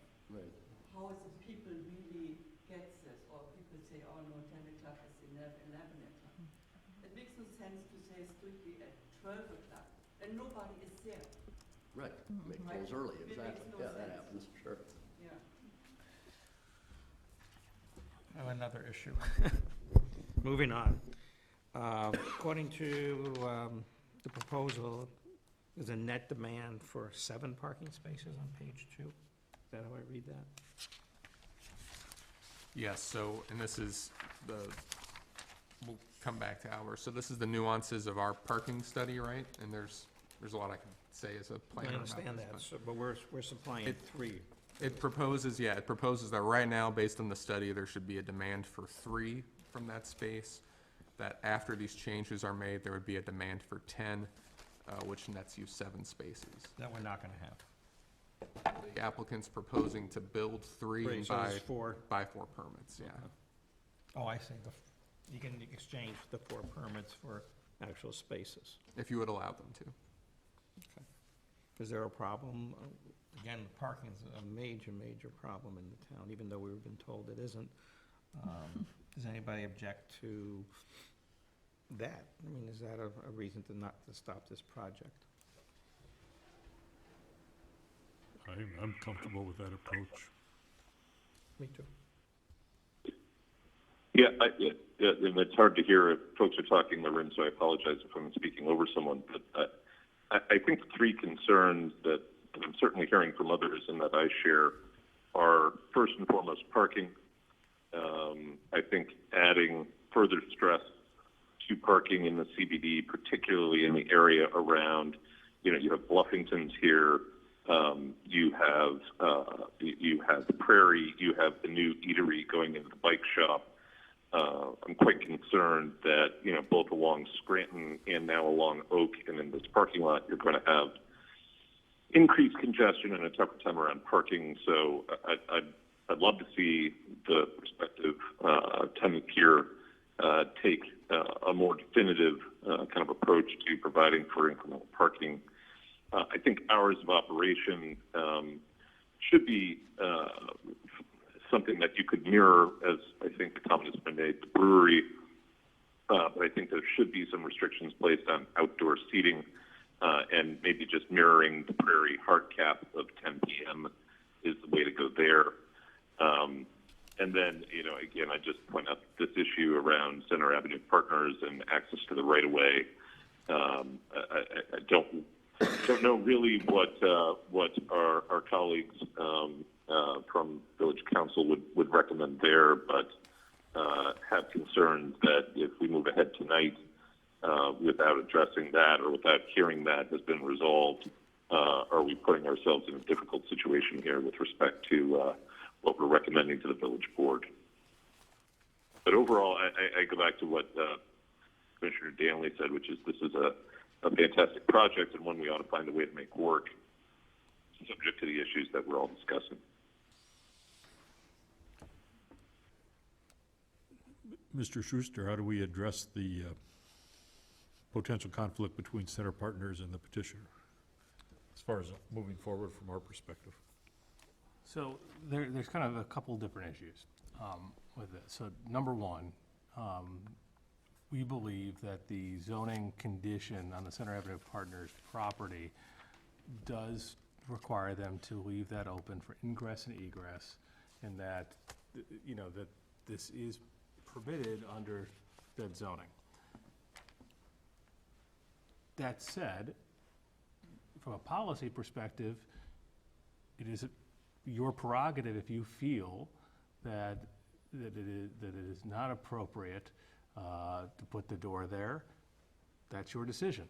And also, you can make a decision to say, we want to advance this, but prior to going to the village board, we hope that the property owners work out some sort of arrangement, and they'll report it to the village board, and at which point a decision by the board will be made. You could put a condition in there that the doors can stay, but it should be for emergency access only. It's kind of your prerogative on what you think is best. So, I don't know if there's any other questions, but I think you have a lot of latitude on how you choose to address this. We haven't talked about the setback. Does anybody object to the setback requirement?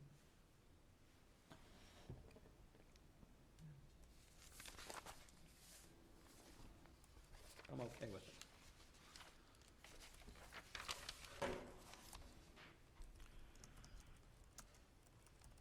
I guess the critical issue, or the two issues we have to resolve are, how comfortable, Mr. Lawrence, are you with you just using that one entrance as an emergency exit, so to speak? And then number two, if we can work out the hours, and I think we're pretty close there as far as, maybe the exception would be Saturday for midnight, and then 11 o'clock the other days, 11 PM cutoff time, and 10 I would o'clock. be fine with those limit outside. hours. And as far as using the southernmost area underneath the overhang for the main entrance and exit, we'd be fine. And hopefully we'd be able to work an agreement with Center Avenue Partners to still have the side door, but only as an emergency exit, you know, in case of fire, not just, you know, you can open it up as you feel like it because you're an employee or you have a friend coming in or whatever, yeah. And then the outdoor space close at 10. Yeah.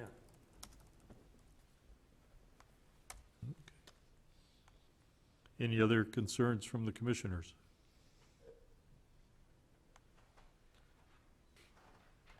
Are we in a position for a motion? Can somebody state the motion? There's a lot there. Sure, so if I'm understanding the group, if I'm understanding your interest, the motion would be to recommend the village board, we'll go through it bit by bit, recommend they approve the special use permit and both variations with conditions recommended by staff, except that the operating hours would be noon to 11 PM, Monday through Friday. We'll tailor it close, I would suggest 7 AM to 10 PM and 2 PM to midnight on Saturday. Sunday, again, tailoring it in a little closer perhaps, 2 PM to 10 PM. In addition, that the outdoor dining would close no later than 10 PM all days of the week.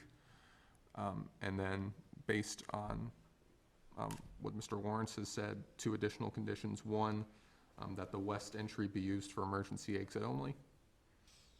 And that 2, that the ABR would review details for a sound baffling or a tuning fence, as the case may be. I would warn that those are always difficult to engineer for crowd noise and things. We've looked at them in the past. Certainly I would hesitate to put in a performance standard there, but certainly you can make incremental improvements, and the Architectural Board of Review, in conjunction with looking at this fence generally, may be the best venue to do that. Like, you can label it best practices for a fence.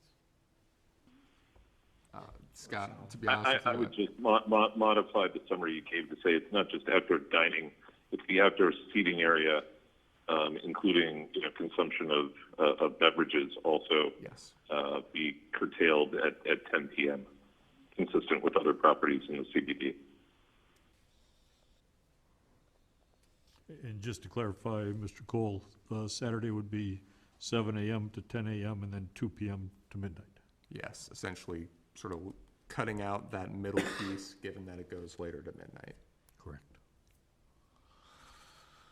Okay. Well, for whatever you said, I'll make the motion. Is there a second? I think I have to comment on the hours.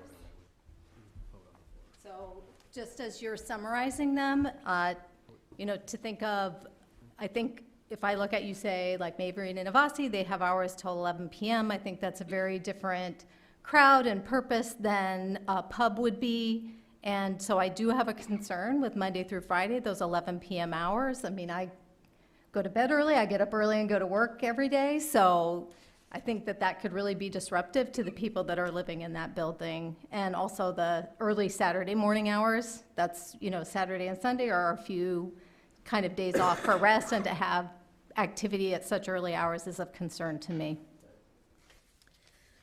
Thank you. Is there a second? Excuse me, just wanted to clarify with the motion, saying that you would approve it with them using the west door as an emergency door only, or are you saying that you still want us to work it out and then you approve? Both. Both? Okay, because I just wanted to make sure that. it wasn't- Yeah, I think we're saying that, at least my impression is we would be voting on a motion to make that only an emergency exit. Yes. Okay. Thank you. Do you have thoughts about Monday through Wednesday closing at 10? You really think you'll get that big of a crowd after 10 o'clock during the week? don't see, I guess, the property so much as a drinking establishment. No, I especially understand like that, but Planner. is there enough business to keep it open till 10, Monday through Wednesday?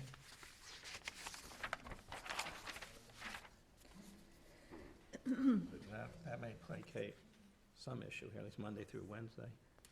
Yeah, you're saying Monday through Wednesday to do it till 10. 10, and then Thursday, 11, Yeah. and Friday. Yeah, be open to that, sure.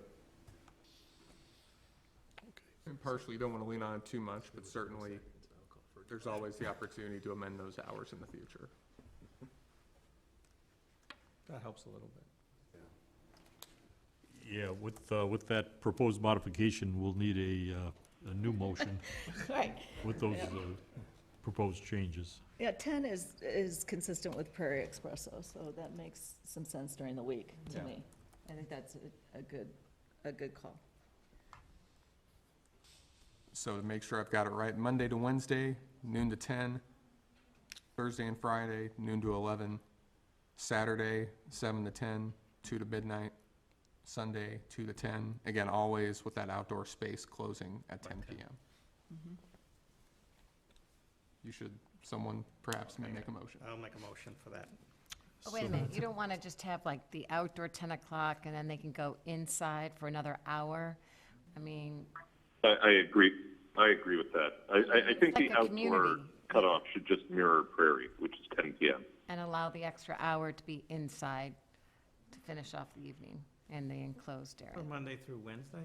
I don't think that's gonna be an It issue. just seems like, we're trying to have these, businesses be viable and succeed, and we're limiting such Well, an it's just- opportunity of togetherness. It's not like it's, we're assuming that they're gonna be rip-roaring, crazy, I guess we can assume to look at it in different ways, right?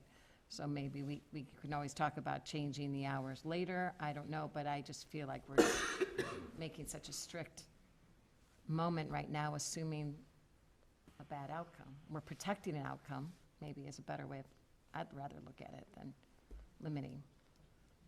How do you go about that? Back to the original proposal. Okay.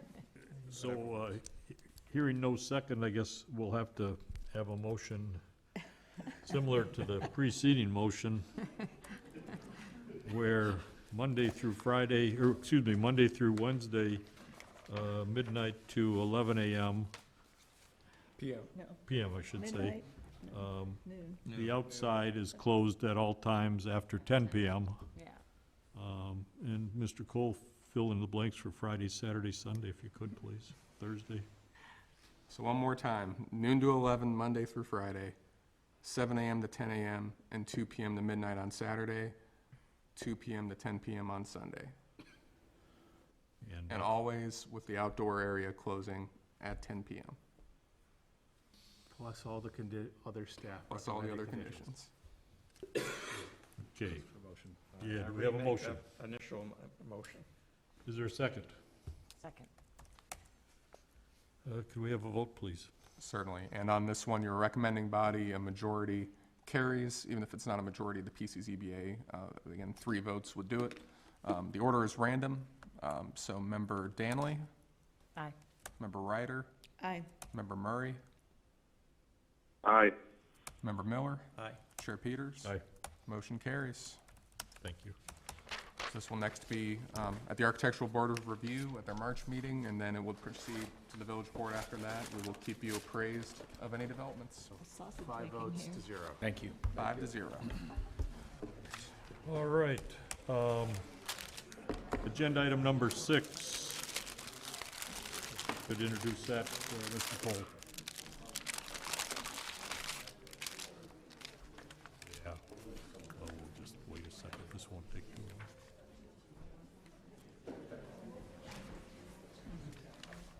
And you will want to, for anybody who wants to speak on 6, there are people in. Oh, Okay. my.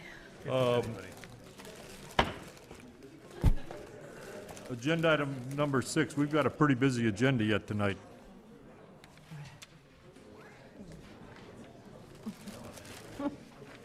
Folks, I'm getting paid to be here. You're all not. Your time is more valuable than mine. If we can quiet down, we can try to keep this moving. Yeah, we'd like to get started on agenda item number 6 if we could. Mr. Cole, if you'd like to introduce that, please.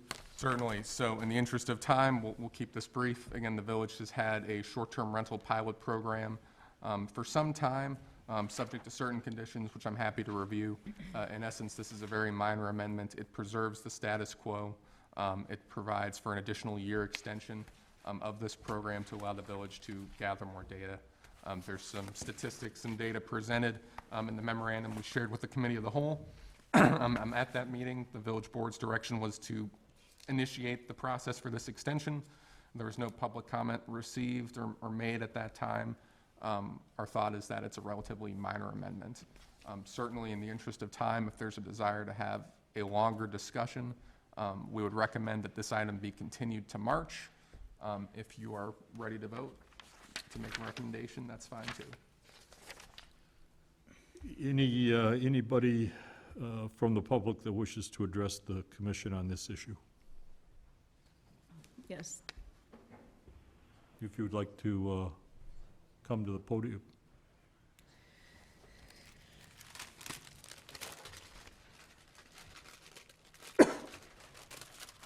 And if you could, do you swear to tell the truth, nothing but the truth? I do. Thank you. Please state your name for the record. My name's Trish Havren, and I just wanted to point out for those that aren't here that are interested in the subject, that there were some additional documents submitted with the packet, so they're there, and I'm just up here to call everybody's attention to those. Maybe they can consider them, and also to answer any questions you might have. So I would note letters from Trish and Robert Havren were received after the packet was circulated. Those were emailed to you, I believe, Monday night, and were added to the online packet as well. So if you have not had a chance to review those, we can arrange for that. Okay. Thank you. I have not had a chance to review those, and I am interested in looking at this further. I just note that the restrictions that were placed on it 2 years ago have been such to basically eliminate it, with one exception. And so I wonder if we ought to look at some of those restrictions. You know, we had allowed for 6, and we had 1, and that one isn't even existing anymore. So perhaps it's time to look at those again. One restriction that comes to mind as I just look through these is the parking restriction. I said the same thing. It's never made any sense to me. I think we ought to look at removing it, at least as to B, one, or I should say D2. It may be too much for this hearing, and I appreciate that all we're doing is extending by 1 year, but I just think we need to recognize that the restrictions that were imposed have killed this as a real viable option for people for whatever reason. Maybe it shouldn't have, but that seems to have been the case. So, being the new person, which I can still claim for a couple more months, I don't want to extend this beyond what we need to do, but I do think in fairness, we really ought to look at that, and the parking restriction number 2 continues to not make any sense to me. I had the same thing in my mind, but I had another issue that's costing the village more money than we're certainly making on it, and maybe, I was thinking we should not renew it and just put it to an end, but if there's more discussions about removing some of the restrictions, there may be more interest in it, then I would go for another year with changes in the restrictions. I did notice that as well. It seems to me that as currently, it's not a moneymaker, clearly, because the money we spend on the $1,500 a year, but there are 2 ways to resolve that. One is to outlaw it altogether, and the other is to loosen it so that we might get more interest. But the restrictions all make some amount of sense to me, except when I get to the parking, it just doesn't make any sense. If the parking can be done on the person's property, why the fact that it's adjacent should be a rule doesn't, it doesn't make sense to me. So if there's no way to do this easily, then we can extend it if that's what the majority of the group wants, but I just wanted to throw that out there. I guess from my perspective, I haven't heard of a whole lot of public comment over the last couple of years, which I think is a favorable development. Yes. And I would be a proponent of recommending the one-year extension, and if it's time to revisit it at some later date, then we can revisit it or consider modifying certain of the restrictions. But it seems as though it's been relatively quiet from a citizen's perspective, which is certainly a positive. We don't need more to worry about, but is there a way to ask the village to look at that particular restriction, or are we just simply recommending it wholesale for an extension? If you were to make your recommendation, certainly we could share that concern with If the you could do village that, board. I'd appreciate it, and then I would vote to extend. You don't think we should just continue this in March, or do you think we should recommend it? You know, we're missing a few able bodies here as well that might have some input. I mean, I'm so on the fence. I'd like to just say that, but I agree with you. There are some things, just a fresh approach one more time, one more month, or I'm not giving you an answer. I guess from my personal perspective, I'm advocating pushing forward for the one-year extension and revisit it when the time comes, barring the fact that Glenn will raise with the village board that possible parking-related restriction. I don't have a problem with that. I would agree with Gary. Okay. Yeah, if I'm fighting an uphill battle all the way to loosen other restrictions, then I would simply extend it with the request that they look at the parking. So that's where I am. Sir, if you want to come on up. 1, 2, I should be more grammatically correct. Yeah, if we could swear you in, please. Do you swear to tell the truth and nothing but the truth? I do. Thank you. If you could state your name for the record. My name is Julie Asbury Capps. I live at 203 Scranton. You're referencing a parking change. Can you explain to us what that parking change is? Oh, the D2, I think it is, the one that I was referencing is D2, properties with adjacent driveways may not be used as short-term rentals. Okay. That was the one that I was referring to that just sticks out as unusual. Right. And I happen to be the neighbor of an Airbnb.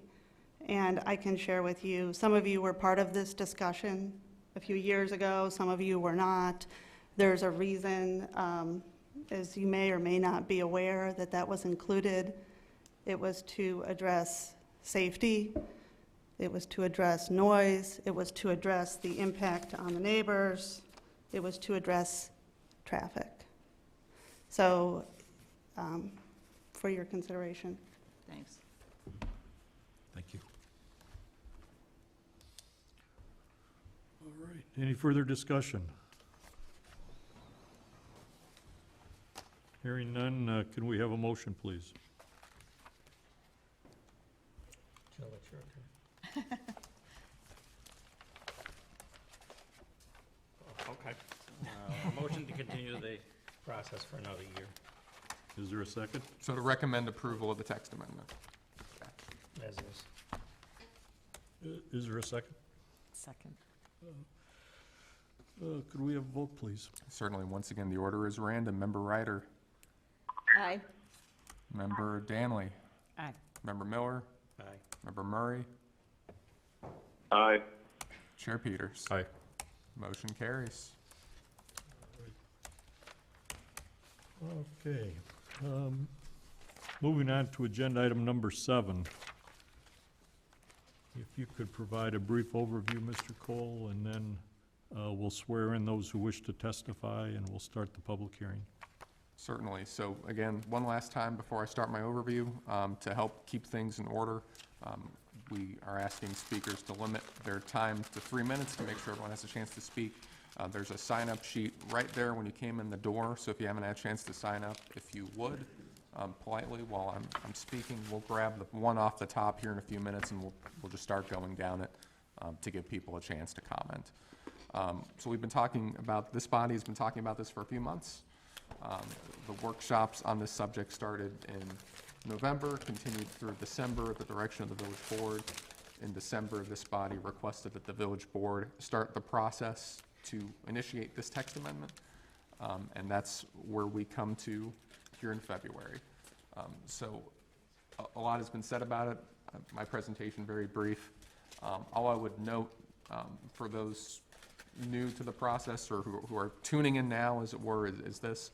So the village board is the applicant for this particular amendment.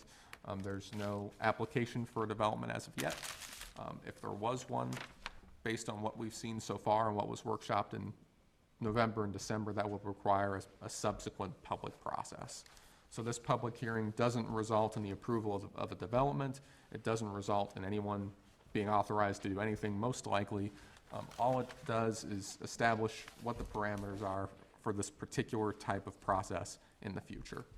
That process applies to Block 3, it applies to Block 2, it applies to the entirety of the central business district, as well as other adjacent areas depending on the construction. I think that's really it. There was some additional information provided to you in the packet.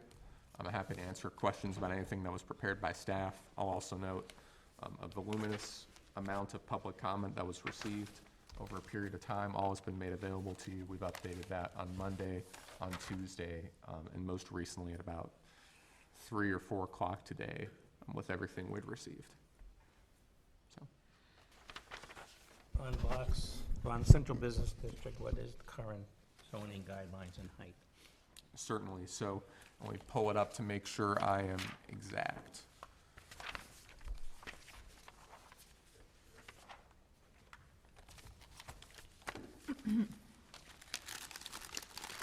So on Block 1, only Block 1, which is where the brewery is, where Mavory is, and so on, that block can go up to 35 feet in height or 3 stories. In the remainder of the central business district, the height cap is 30 feet or 2 stories. But if you're using the planned mixed-use development tool, no matter where you are, even if you're in Block 1, that cap is, again, I believe 30 feet or 2 stories if you're using that particular tool. Because it says here you don't have height restrictions using the mixed-use development in bullet point number 3. Right, so that, we've presented you 3 options. That's probably premature in not explaining those. So we wanted to give you some different choices as to what you do with this item. The first, the one always available to you, is to do nothing, to leave the policies in place as they are. The second, I think what we understood was what was in mind, was your intent, was that we would take the planned mixed-use development tool, again, which I'm happy to explain if that would be of interest, how that works, but to take that tool and to strike essentially 2 sections that establish that height limit. That doesn't mean you can go to an unlimited height. That just means that you would have to justify deviating from the height restriction that's in place the same way as you would justify deviating from any other zoning restriction applicable to the property, such as setbacks or parking. There's a process for that in the code that requires a few things. Really the most distinctive or notable one is the presence of compensating amenities. So underground parking is an example, open space, things like that.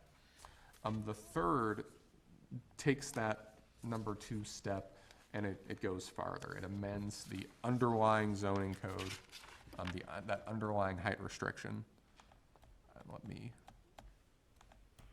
get to that page.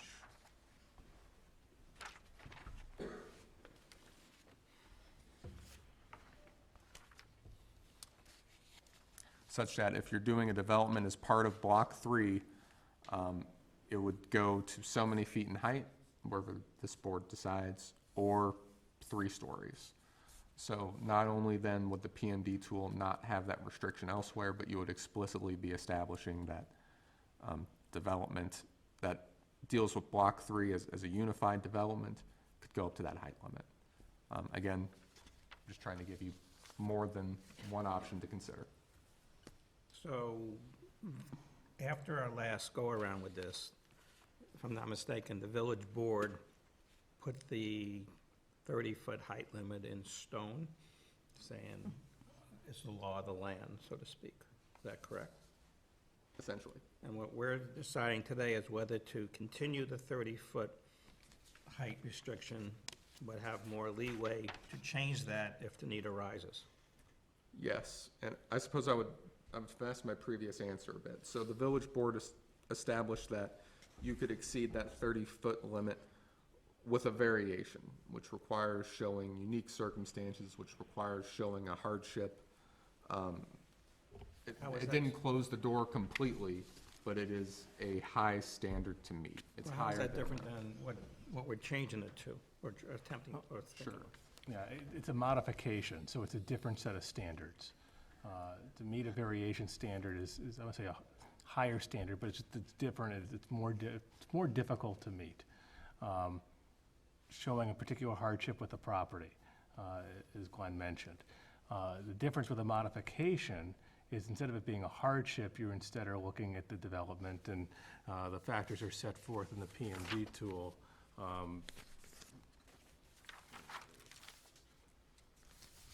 Which, instead of having to prove a hardship and talk about, will achieve, if you could, you can apply for a modification, and it can be granted if it will achieve the purposes for which the PMD may be approved pursuant to section 10-15-1 of this chapter.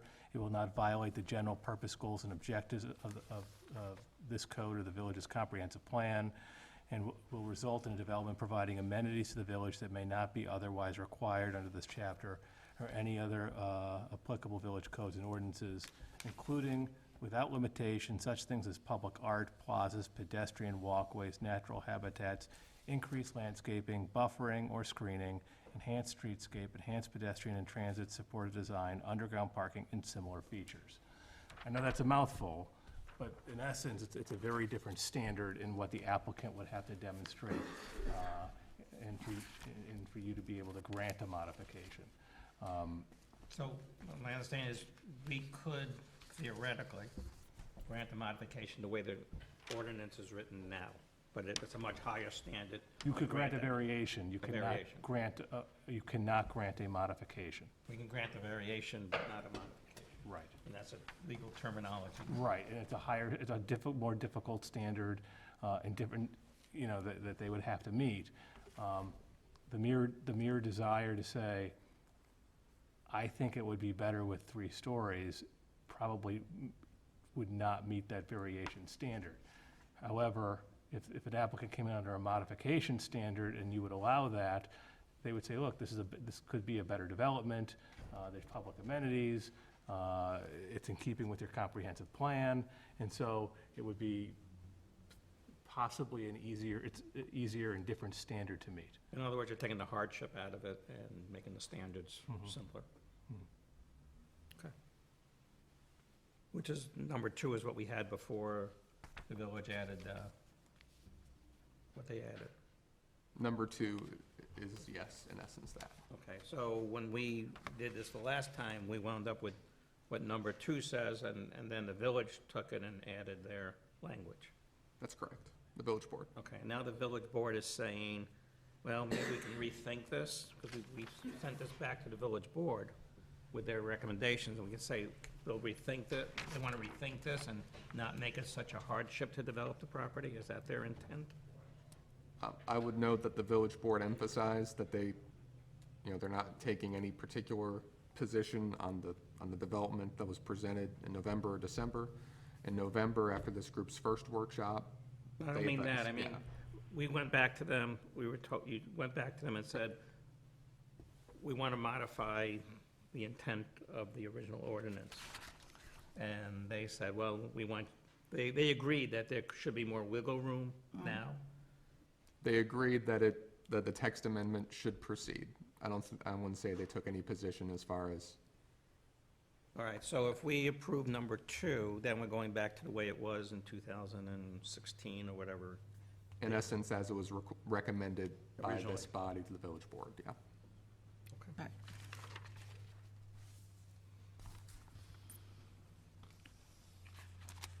All right. As Mr. Cole indicated, we're going to work through with a 3-minute time limit for each public comment. We're going to emphasize civility and professional decorum. We want to thank everybody for being active in the process, for coming out tonight, because community involvement is very much encouraged, obviously. And we're dealing with one could call it a challenging policy decision, not necessarily a legal decision, but a policy decision. And we want to make sure that the final recommendation is based upon all the testimony and the other factors. So who wishes to testify will swear you in. Why don't we all, whoever wants to testify will swear you in as a group. Do you solemnly swear to tell the truth, the whole truth, and nothing but the truth? Thank you. Please be seated. And then in this particular scenario, we're, for the first time in recent history, going to use an actual clock. So, and we will enforce it. So let's open up the public hearing, and whoever wishes to testify, take the podium. Well, actually, we have a list if we can go on. Oh, yeah, go okay. there. Yeah. I would also note, we had some trademark issues, copyright issues with the Oscars music, so that won't start to queue up. But again, hopefully, helpful in The metering your timer will time. be enough. So first on the list, Mr. Paul Bergman. And I believe, actually, you're very special. You won't have the timer to look at. I'll give you the fingers, but you'll have a presentation of your own. Well, I brought a PowerPoint presentation for everybody. Yes. So, good evening. My name is Paul Bergman. If you want to. I am at 238 East Woodland Road in Lake Bluff. I'm a lifelong resident of Lake Bluff. My parents moved here in 1949. My parents actually moved here on the 4th of July in 1949. They thought the whole village was turning out to welcome them. My dad was a local architect. He worked for Stanley Anderson in Lake Forest. And then he also served as a village trustee for many years in the 1950s and in the 1960s. He was part of the group that annexed the West Terrace, annexed the golf course, annexed the where Canouts is, and annexed the land west of the highway out to Waukegan Road. As part of that, let's see if I got this right. So here's a picture of Dad. As part of that, he was a village trustee for for a number of terms in the 1950s. He founded the Architectural Review Board, which he chaired for over 30 years. In being a part of the design of Lake Bluff, he did an awful lot of urban planning in Lake Bluff, and he brought an architectural design aesthetic to the buildings in downtown Lake Bluff in an effort to unite the business district into a thematic whole. And I want to apologize to this group and all the other people in Lake Bluff if I've missed some of the earlier presentations. I'm sorry that I was just otherwise preoccupied and missed those. But what Bill Bergman was trying to do is he was trying to use a French Beaux-Arts design concept that is actually hundreds of years old. It exists in Greece and in Rome, but it's most popularized by Baron Haussmann when Haussmann redesigned the city of Paris in the 1850s and the 1870s for Napoleon III.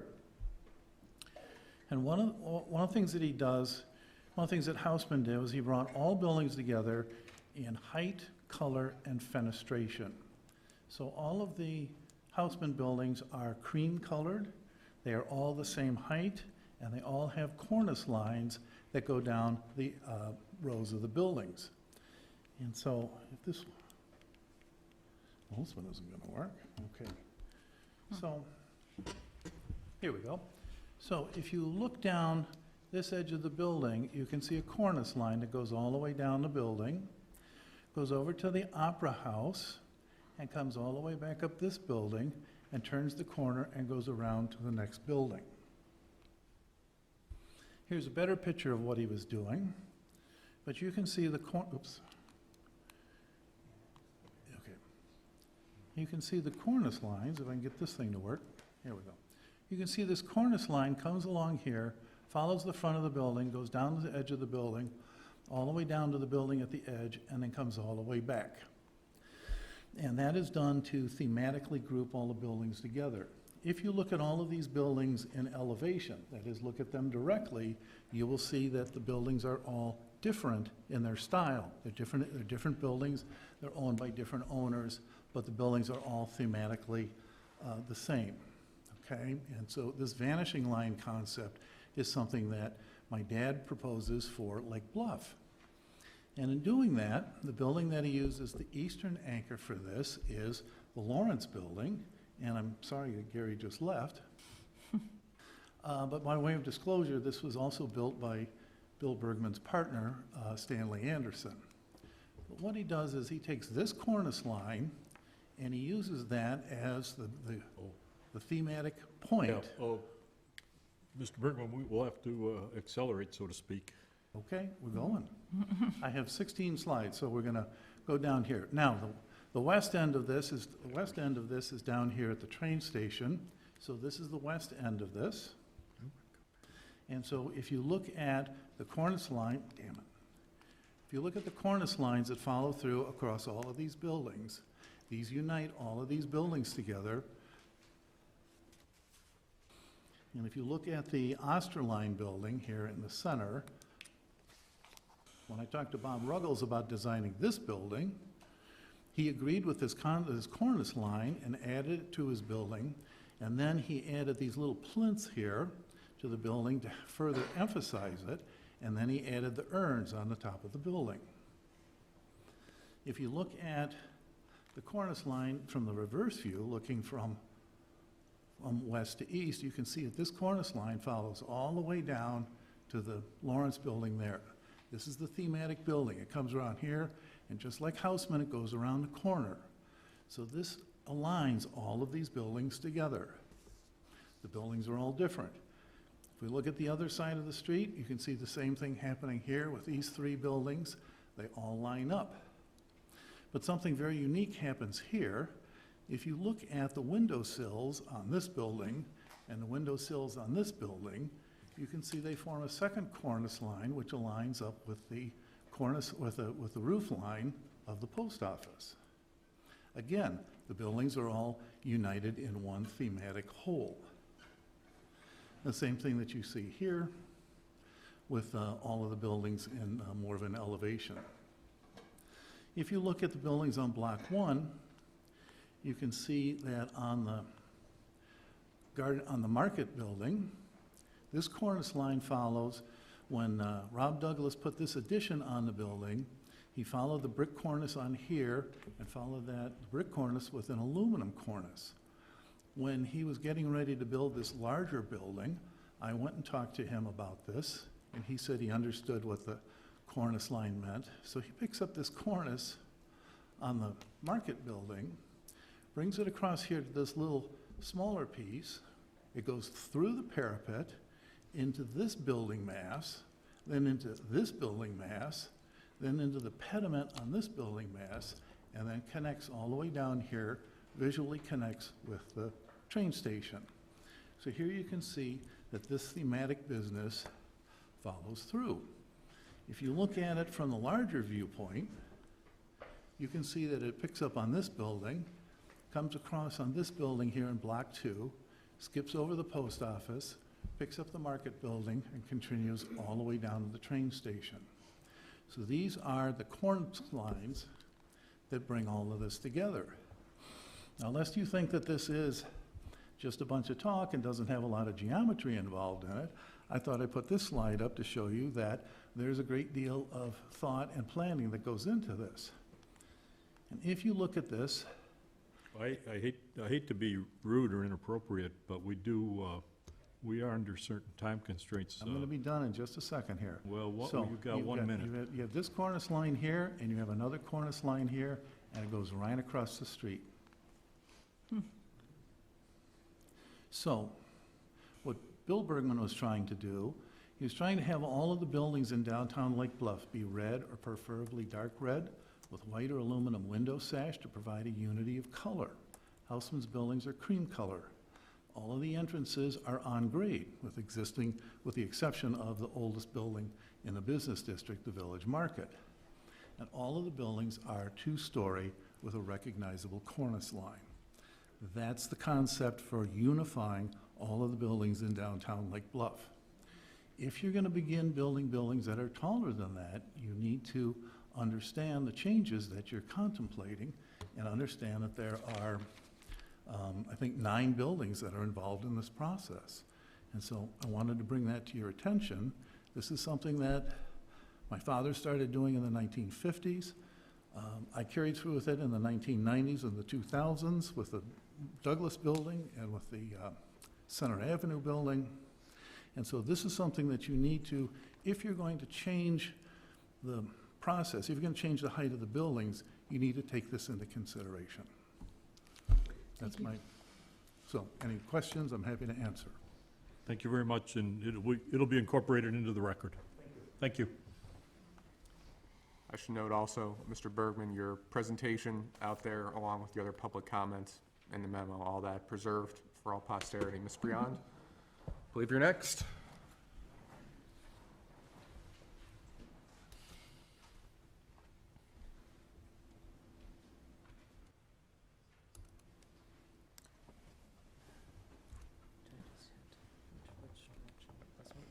Go right, yeah.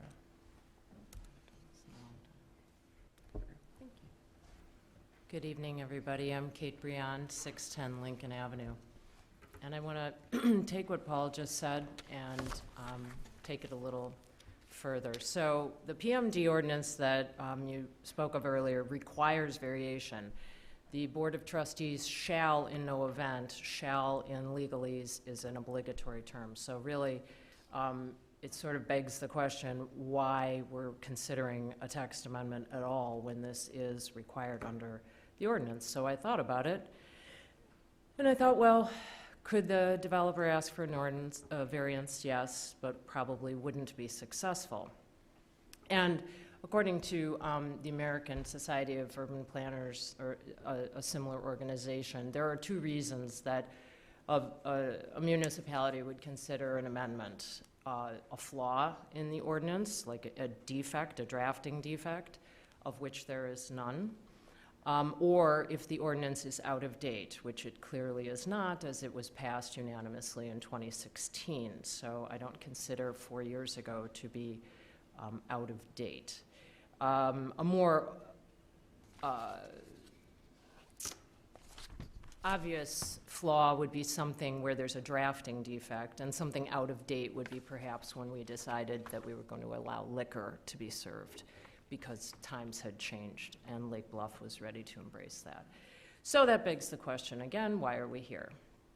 We're here because Block 3 is actually part of a much larger plan, and I'm encouraging you tonight to stop thinking of it in isolation because that is a huge mistake.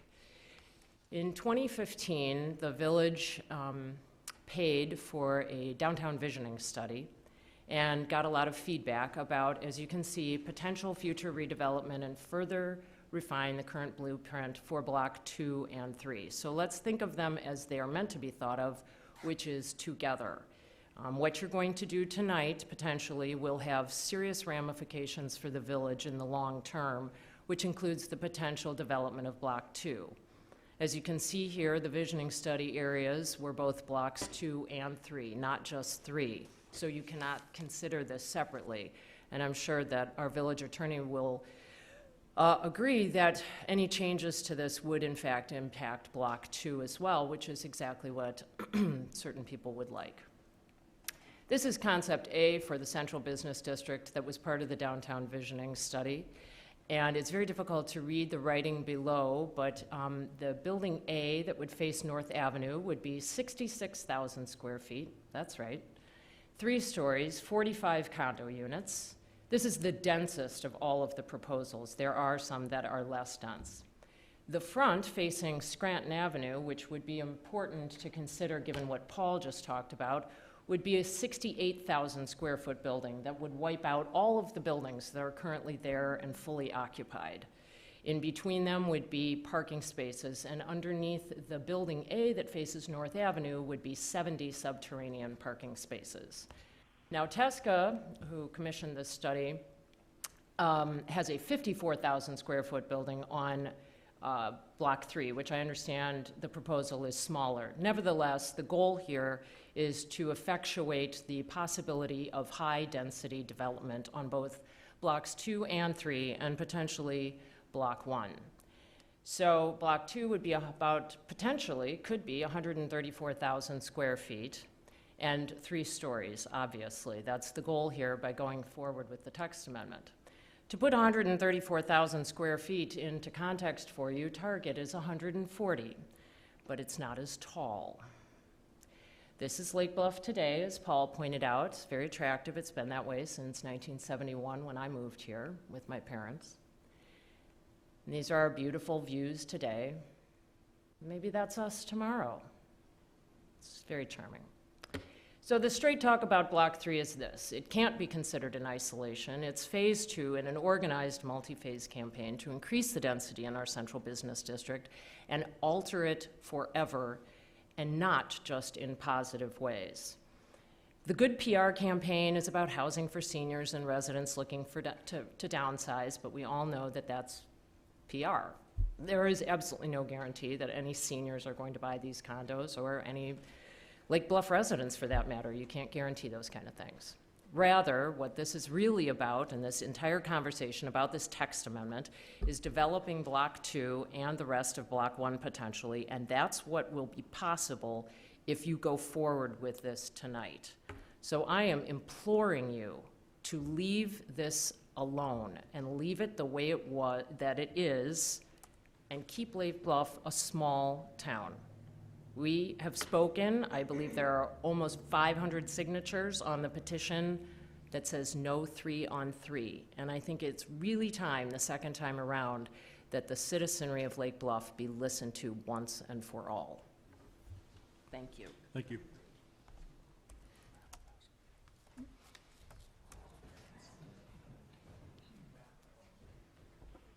Kevin?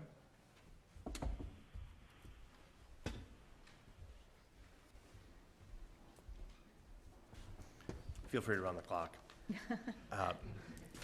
Good evening. I'm Kevin Considine, 125 East North Avenue. That is on the north side of Block 3. I made some comments in front of this body a few weeks ago concerning this project, and I'll let those comments stand. I don't relish getting up here and publicly disagreeing with my neighbors. I appreciate those of you who have remained civil and understand that good people can disagree. I appreciate those of you who don't send harassing emails, taunting emails to my wife and me, or post untruths about my family and me on social media.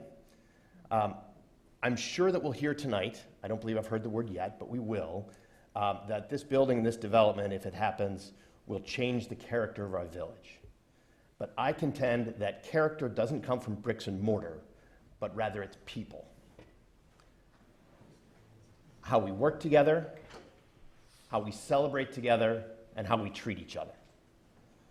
Most of you are here to say no to 3 on 3, and that's fine. But will you also say no to bullying, lying, and the public sullying of good people's reputations? That's the decision that is in front of not you tonight, that's the decision that is in front of you. Will you hold other adults to the standard, the behavior standard that I'm sure you hold your children to? Saying no to the behavior that we've seen around this issue, and if you don't know what I'm talking about, just ask around.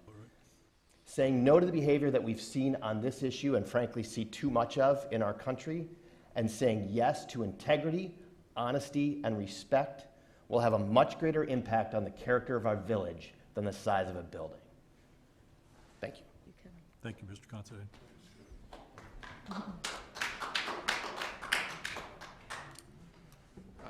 Dave?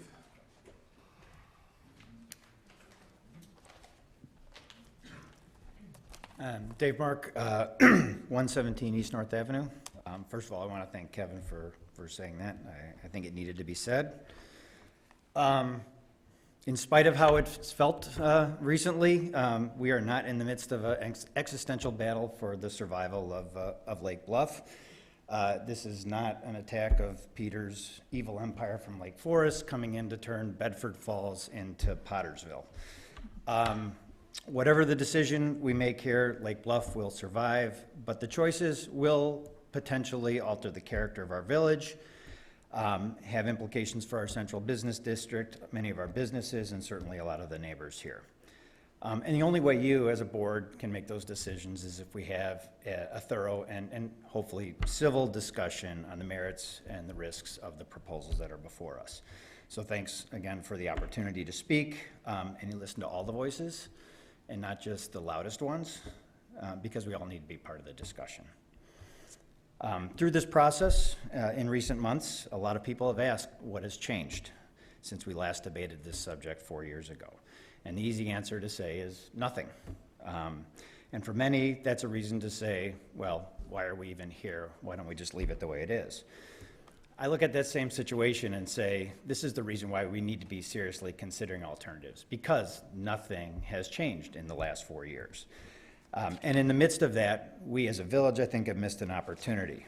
We failed to address what I am pretty sure is a true housing need in our community, and we're missing a chance to create 20 new households within walking distance of our central business district, who could fill up Gary's pub on any given night without having to move their cars and take up any parking spaces. So those are just a few of the benefits of this, and I know there are concerns, I know there are risks, but we need to weigh the benefits against the concerns.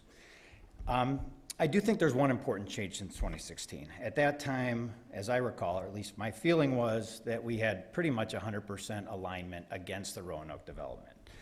I myself signed the petition that was opposed to it, but today I see a lot more support in the community for this proposal, the potential proposal that's out here.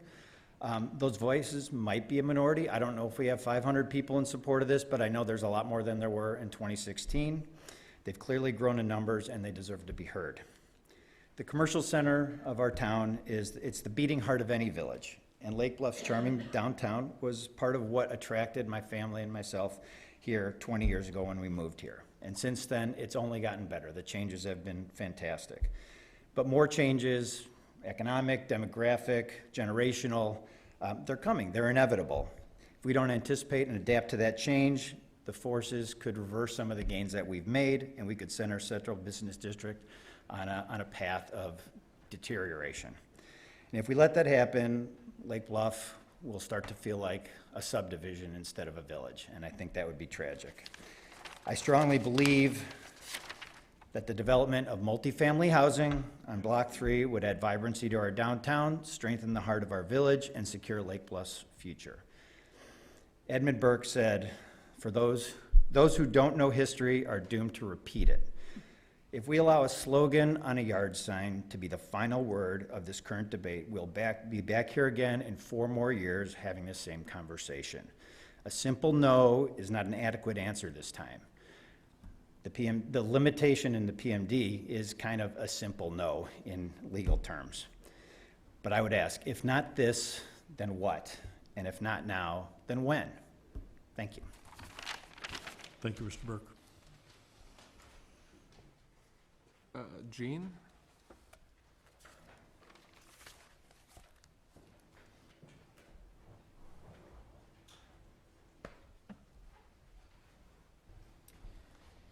I'm Jean Nemi. I live at 580 Evanston Avenue.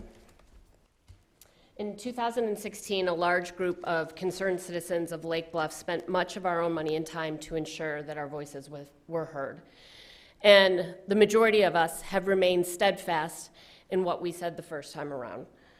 As we have repeatedly said, we are not opposed to development on Block 3. We are not necessarily opposed to condos, but we are opposed to anything greater than 30 feet. Back then, the village board heard us and enacted zoning regulations requiring all structures be under 30 feet. 4 years later, we now have yet another developer who, despite knowing the current zoning, decided to roll the dice and try to develop in hopes of convincing the board to remove current zoning. With very little effort or money spent on their part, they have been successful, seemingly, at doing so, and now here we are tonight looking at removing the current zoning regulations to pave the way for Block 3 and quite possibly the rest of Lake Bluff to be overdeveloped. While the current residents of Lake Bluff who pay taxes, volunteer their time, and already support the community in so many ways have spent their hard-earned money and hundreds of hours making sure we are heard for yet a third time. However, we have yet again done so in just 2 short months. We've received over 500 signatures and comments from Lake Bluff residents, and this will only be the beginning. And I want to be clear on this point, because it's not just the 20 or so residents within 300 feet of the development who oppose having a nearly 40-foot structure built on Block 3. Whether we live behind Block 3, down by the lake, on the east side or the west side, we have been clear we are not in favor of changing zoning. As we have stated all along, once again, we're not opposed to development so long as it doesn't change the charm of Lake Bluff. Bottom line, 3 stories does change everything. I have submitted our petition along with multiple comments, but allow me to take just a few short moments here to share a handful to represent the many voices of Lake Bluff who do oppose this and cannot spend 4 hours on a Wednesday night here. The first one read that we just bought our home here in October. I was drawn to Lake Bluff because of the cute main district, and I feel that these condo buildings would negatively impact the character. And another, we love the charming character of our downtown area and hate to see it be also heavily developed like what has taken place in so many other towns. I'd like to pause here and add to that thought. The village gave examples in preparations for today's meeting of towns that have removed zoning, such as Evanston, Northfield, and Glenview. Is that what Lake Bluff wants to become, Evanston? Those are perfect examples of the overdevelopment referred to in the last comment, and yet an imperfect example, as they do not butt up against 9 single-family homes like Block 3 does. Other comments that we've received through this process from Lake Bluff residents include, development is contrary to Lake Bluff development concepts. We all need to keep in mind what has attracted each of us and our families to grow and stay in Lake Bluff. Our town is a wonderful community, unlike any other, and it would hurt the Lake Bluff ecosystem to allow such a drastic change. A decision to transform Lake Bluff into a metropolis would be the beginning of the end of the charm, peace, and allure that Lake Bluff provides. Another brought up the fact that the Harrison If I House may is an interrupt, example. you're well beyond 3 minutes. All I'd right. say 30 seconds, please. I will wrap it up. What we want to make sure is that, as you can see by the many comments which have all been submitted, and I encourage you to go on and look, is that we are worried about changing and becoming an Evanston, a Winnetka, a Glencoe, or no, excuse me, a Glenview. That is not what Lake Bluff is about. To finish, the village posted a packet for tonight's meeting and explains the specific purpose for the PMD. In part, it states, preserving natural features and providing open spaces, enhancing the character and vitality of the village's central business district. And it also states to promote the public health, safety, and welfare. Well, the concerned citizens of Lake Bluff say cutting down century-old yet vibrant and beautiful trees, destroying green space to replace with a 40-foot-high brick building, and leaving no transition between downtown and the residential area does not promote health, safety, and welfare for the residents of Lake Bluff. It only promotes the welfare and the financial gain of the developers. Thank you for the very short time, after sitting here for a few hours, and your consideration. Thank you. All right, next up, Jim Arnold.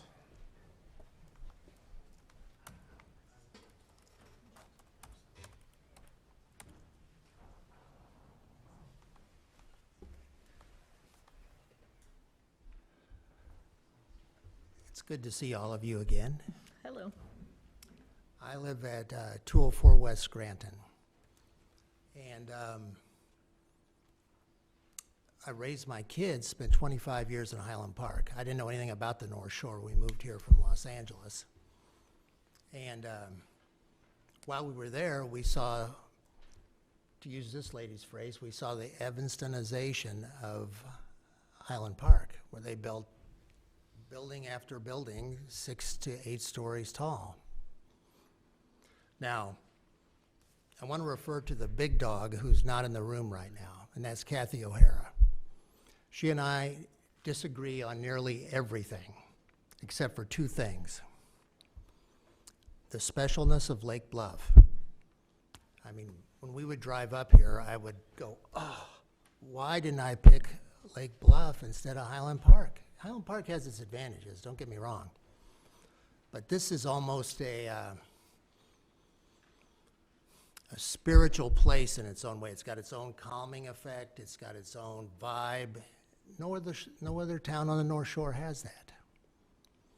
Now, the other thing we agree on is we need more affordable housing.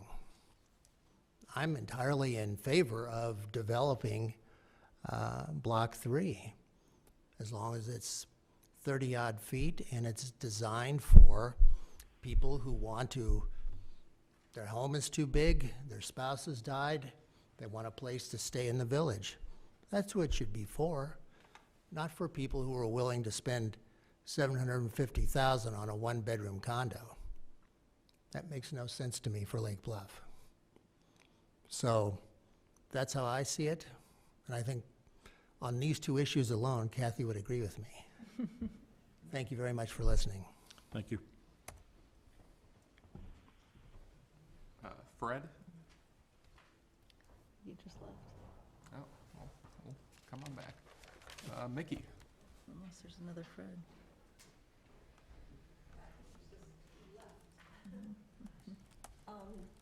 Okay, Mickey Collins, 217 East Scranton. Since I sat in your seats for 2 of these rounds and now I'm in the audience, I keep hearing very similar things be said about this this development. It's been the same massing all 3 times. So I just thought tonight, I think the theme is height, and that's basically what you're talking about. I mean, there are some other issues. I mean, yes, we need housing and we need smaller units probably, but just talking about height. One of the things I've heard from a number of people, not tonight, but I've heard at other presentations, is that the children's home that used to be in the middle of Lake Bluff, just 1 block east of Block 3, had very tall buildings, and therefore it'll be fine. We can have tall buildings again because we've had them before. I think the fallacy of that can be proven pretty quickly because we did have a 5-story hotel in East Lake Bluff on Prospect. I don't think we want a 5-story building. I don't think we want a hotel. We had a brickyard on Birch. So zoning is really about what's here now and then what we're going to allow in the future. I mean, that's really what zoning is about. Our history is wonderful, but it doesn't relate to this particular project or anything that is in the future. Another thing that I've heard people talk about is, well, why would you limit a building with a flat roof to a 30-foot height when you could build a house that's 34 feet high? And that is something that seems illogical, but it's something that's acknowledged by most zoning codes. Ours has a few inconsistencies. It has some loopholes, and I think there are some things that could be improved about the way we regulate the height of houses with pitched roofs. But the reason that most zoning codes give a different height is that if you have a flat roof, you have vertical walls going up to it, it's going to appear much taller than a 2-story house with a pitched roof of the same height. And so usually there's a little bonus allowed to go higher. So that's why the 30 feet, 2 stories really made sense, and that's why it was put in place a couple of years ago. Another thing I've heard a lot about is this idea that we should bookend Block 1. So when Block 1 was approved, it was sold as a one-off. And there were some things about the site for Block 1 that made it really appropriate. That site slopes down. There's no housing immediately adjacent. I would point out that there's probably a 50-foot deep parking lot behind Block 1, and there's no setback like that proposed anymore for Block 3. I think it's a 20-foot setback, which is the depth of one parking space. As to whether or not, it's viable to do something that's 2 stories in downtown Lake Bluff, I recently became aware of Hinsdale, which has a 2-story limit in its downtown. It's on the Historic Register. And they have new buildings that have been built in downtown Hinsdale that match up with their historic buildings. So it must be possible. I think that they are very firm about their limit, and they just hold everybody to it. Maybe our staff would contact them and ask what kind of negotiating they do to make sure that limit is met. But I do know it's possible, and Hinsdale it's larger than Lake Bluff, but it's smaller than Lake Forest, so it's not that different. So I feel that the building that we've been shown, it's a very nice building. It's a beautiful building. I'd love for them to build 10 of them out in L1 and make a nice new urbanist area there. It's just, scale-wise, it's just wrong for that particular site when it's surrounded on three sides by single-family residential. Thank you. Thank you. Brad? I'm happy to defer my time, and if anyone didn't feel like they had enough time to talk, I'll pass it on to them. All right. Jane? Well, we can recognize you in order at the end, sir. Is there Jane? I'm here, but I didn't plan to speak. I just wanted to. Gotcha. David? Same thing. He's not speaking either. Fair enough. I can't read this last one. I apologize. 23 East Woodland? Would you like to come on up? My name is Sylvia Kivaksis, 23 East Woodland Road. I'm a pretty newcomer here in this community, but I know Lake Bluff very well because every Friday I go to the farmer's market and spend the money here in Lake Bluff. And finally I moved here. And I like this community and I like the style of the village, everything. I'm original from Germany. I know Europe very well. And I know the big mistakes what we did. I bought a beautiful condominium in Germany, Munich, south side with a beautiful garden. And then they built a beautiful, big, tall house. I have 4 months, no more sun in my garden. And you have to think about this. If you build more and more and higher, you allowed this once, the next came and you have to allow them too. You have to think about it will change, and it will change forever. You cannot remove this. This is my opinion. Thank you so much. Thank you. Thank you. All right. We got one more on the list, and then I'll get to you, sir. I apologize. Mark Stolzenberg, you here?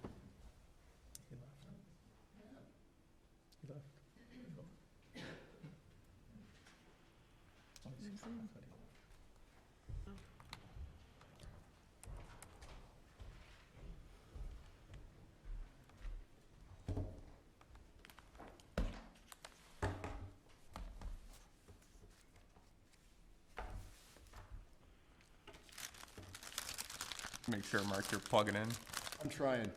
Okay. I think Tim Cook is increasing Apple's value by dongles alone. You know, there's this whole fascinating debate in Europe about that very subject right now. Yeah, it worked. Good evening, Mark Stolzenberg, 16 East North, and let me get my clock going so I can keep track as well. I'd like to begin with a couple ruminations about the legislative process. It's worth noting that, looking back here, the PMD was first proposed by TSCA in the CBD Phase 2 study in 1998. But the village took no action on passing the PMD ordinance until 2016, 18 years later. And what prompted it? A development. Now, what's prompting this latest revision to the PMD ordinance? Another development. I would submit that we're doing this backwards. We should establish standards and stick to them. Figure out how we want the village to look and enforce the standards. And in some ways, that's what the PMD ordinance did right. The PMD ordinance established a 30-foot, two-story standard. Now, let's talk about the reasons. Why are we considering this? Now, we know there's oversupply. We know there's a lot of homes on the market here. And we know that home values here in Lake Bluff and Lake County aren't doing well. But there's an overlay. And there's something else we should be thinking of. And that's the reduction in the SALT deduction on federal income taxes. Moody's Analytics chief economist did a study. Where are home values most impaired by the reduction in the SALT deduction? Out of 3,000 counties in the U.S., Lake County was 5th, trailing Essex in New Jersey, which is New York, Westchester County, just outside of New York City, and Manhattan is New York County, New York. So in terms of impairment of home values, Lake County isn't doing very well under the SALT deduction. Should we be taking action to increase supply in the market and potentially also devalue homes by putting large buildings on their periphery? Now, let's be real. Why are we considering this? Because this development doesn't meet the standards under 1024B, which is the variation standard. And that's the language. I'm not going to go through it because no one wants to read all that word for word. Factor 1, unique physical condition. No, this isn't unique. It's rectangular. It's flat. There's nothing to set this apart physically. Is it in harmony with code purposes? Let's look at the downtown planning principles that this board spent about a year working on. And if you remove the 30-foot, two-story limitation, you're contrary to number 2, where Block 2 abuts North Avenue, residential uses with appropriate setbacks should be scaled to the surrounding neighborhoods. Same thing with number 3. Block 3 should be treated as a residential transition between the CBD to the west and scaled to the surrounding neighborhoods. And number 9 refers to Lot 5 on Block 3, which is the stand of trees.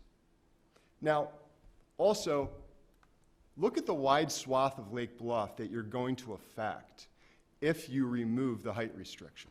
It's all those blocks there. Block 3, Block 2, and Block 1.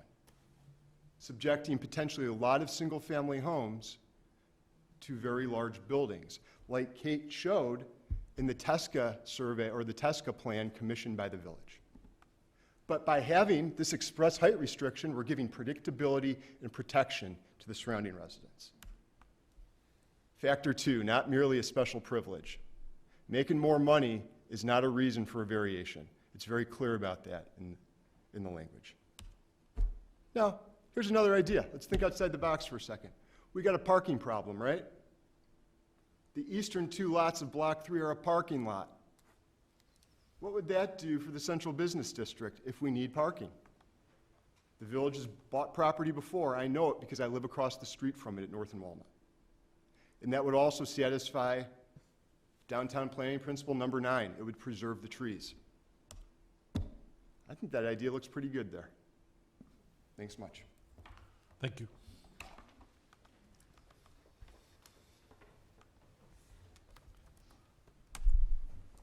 Yes, sir. Sorry about that. No, that's you're fine.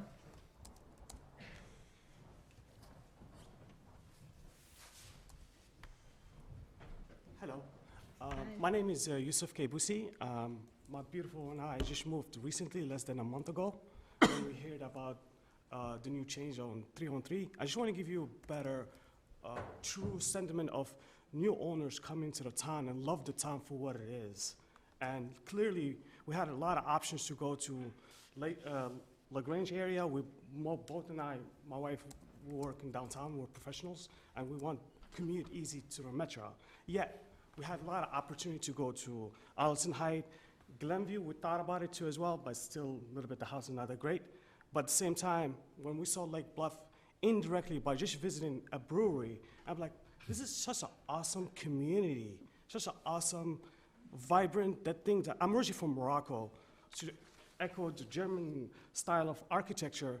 One of the things I love about West Coast and Santa Barbara, the way the design of the house is so unique. Not just we're building a complex of houses like a cookie cutters. That's the thing that drives me nuts. And sorry, I'm voicing my voice here, but one of the things that's unique about Lake Bluff, seeing it for the first time in my eyes, and by the way, I'm kind of millennial, so that says something. That's even driving the new people coming in a certain age, not trying to bring the age here, but it's really, really attractive neighborhood and village and the way it looks like. And I want to just give the board and voice in the sense of myself. I just bought the house recently on 320 Prospect, even though it's farther away from the downtown, but we commute. We love the aesthetic of the design of the houses. So please take the consideration of not just the time being on, even the few generation that want specific design. I would like to keep it and move it forward. So thank you so much for your time. Thank you, Yusuf. Glenn, Jim Murray was disconnected. Can you dial me back in, please? Sure. Got a hold of you before you got a hold of me.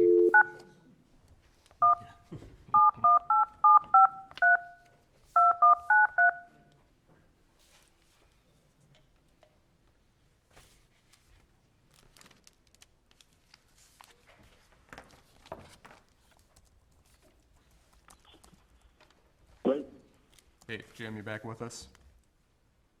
Yep. Sorry about that. How much did you miss? Mark was just wrapping up, so I didn't miss that much. Okay. Any other individuals that wish to approach the board?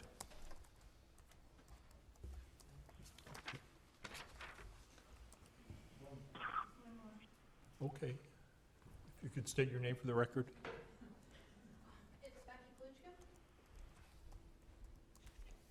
My husband and I live at 131 East Scranton. We've lived here for 34 years and we've raised 3 boys. I'm sorry to be emotional, but you have to realize we stood here many, many moons ago fighting for our property when the Central Business District was redesigned and all of that went into park, and we were slatted as a parking lot. We own property on Route 41. We were in a gentleman's agreement with Lake Bluff and North Chicago, which we were then turned over to North Chicago because we had to understand that it was for the property betterment of Lake Bluff so that there was no building of lots of homes that would flood the community, which would flood the schools, and you just have to get it. They're not going to build out there by you. So we are now North Chicago. We have met with adversity through the government. We have dealt with it.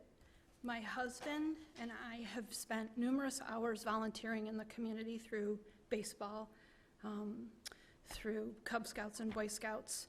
My husband now, slowing down at the Lake Bluff Fire Department, has 3 replacements in our sons who are firemen paramedics, and we all help to host the Fireman's Ball. The community is vital to us. We are the only home in Lake Bluff that will face this box of boxes. Everybody else has neighbors. We don't. We thought this was put to bed how many years ago? And it's back. And it's back with a vengeance because it has to be 3 stories, we hear. Otherwise, they can't make a profit. And I turn and say to the people, we bought property 34 years ago after running a business for 5 in downtown Lake Bluff when we had a barber shop and we had a pharmacy, and we had a grocery store, we had a quilt shop. So we go back and we understand. But we took risks, both residential as well as business. We have sorted it out, we have made it work. We didn't say to anybody, we can't do this. You have to give us more, otherwise we can't make a profit. And I turn to the developer, to the architect, to the landowners, and say, I'm sorry that this doesn't seem to appeal to your needs, but they said no, not necessarily this board, but this whole board has said no. And I look at you, Mr. Anderson, and I say, shame on you as a realtor to continue to come back and make this something that Ms. needs to be Klitschko, done. you could direct us as opposed to Mr. Well, Anderson or anybody else. but you know what? It's his group that's coming to you to ask for the changes. And that's where I, as a resident, have a problem because nobody has ever made it easy for us. Well, And so I say to the board, please, please be cognizant of the whole as others are coming, because nobody was cognizant of us. And to that, I say thank you for your time, and I hope I haven't made a fool of myself. Not at all. no, thank you, Ms. Klitschko.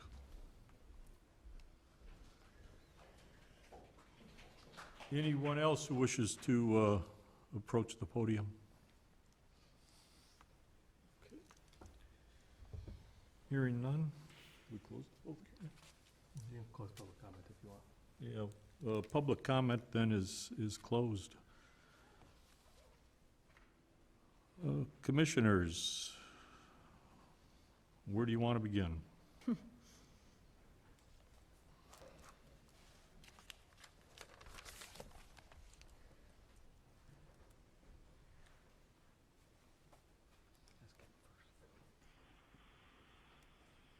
Jim, you still with us?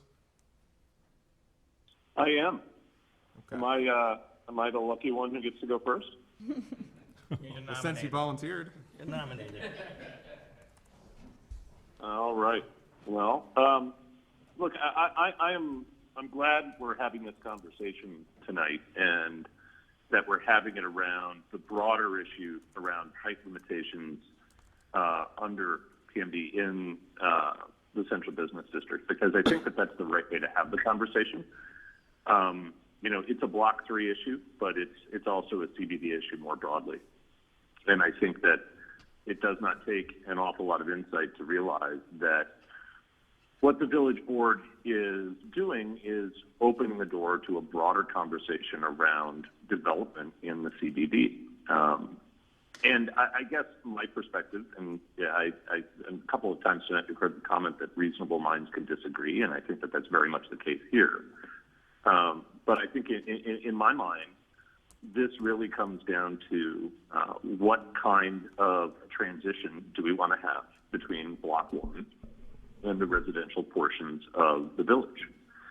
And I obviously understand that there are economic ramifications and financial ramifications for how you develop a piece of property like Block 3.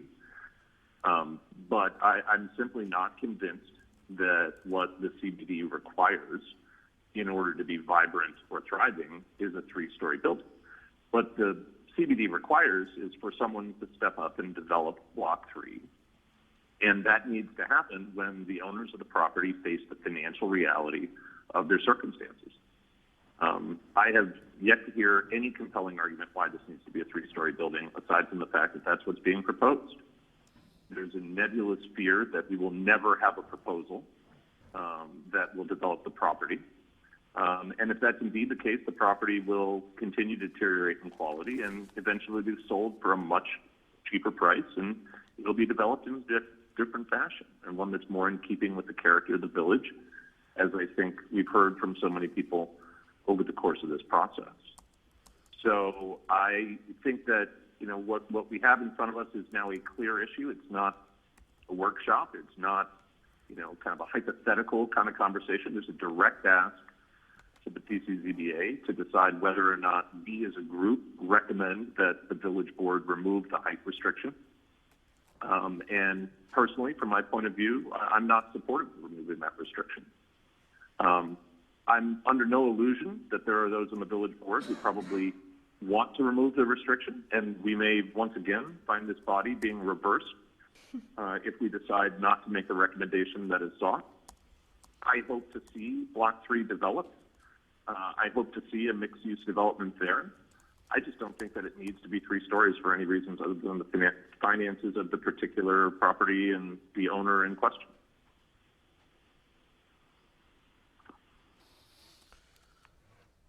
Thank you, Commissioner Murray. And I guess just so the record's clear, we're looking tonight at a potential zoning amendment. We're not looking at a specific project. The couple sessions that we had in November and December were more of a general workshop where we talked through certain ideas. But I think as the group is aware and as the public is aware, the issue tonight is clearly whether or not a potential zoning amendment will be recommended or will not be recommended, just so everybody's clear on that. We don't have a petition in front of us right now. All right, who's next? Mr. Chairman, just to follow on your comment, though, I want to be very clear. The reason I think that this is such a clear-cut issue is because it is an amendment and it is not a particular project. And that's why I think, at least in my mind, this is a much simpler conversation than the one in December or some of these previous hypotheticals that have been floated. The question is whether we as commissioners believe that we should remove, or at least recommend to the village board that they remove, the 30-foot 3-story restriction, or 2-story restriction. And that is a much simpler question to me than any particular proposal for development of Block 3. Yes, a much more crystallized issue.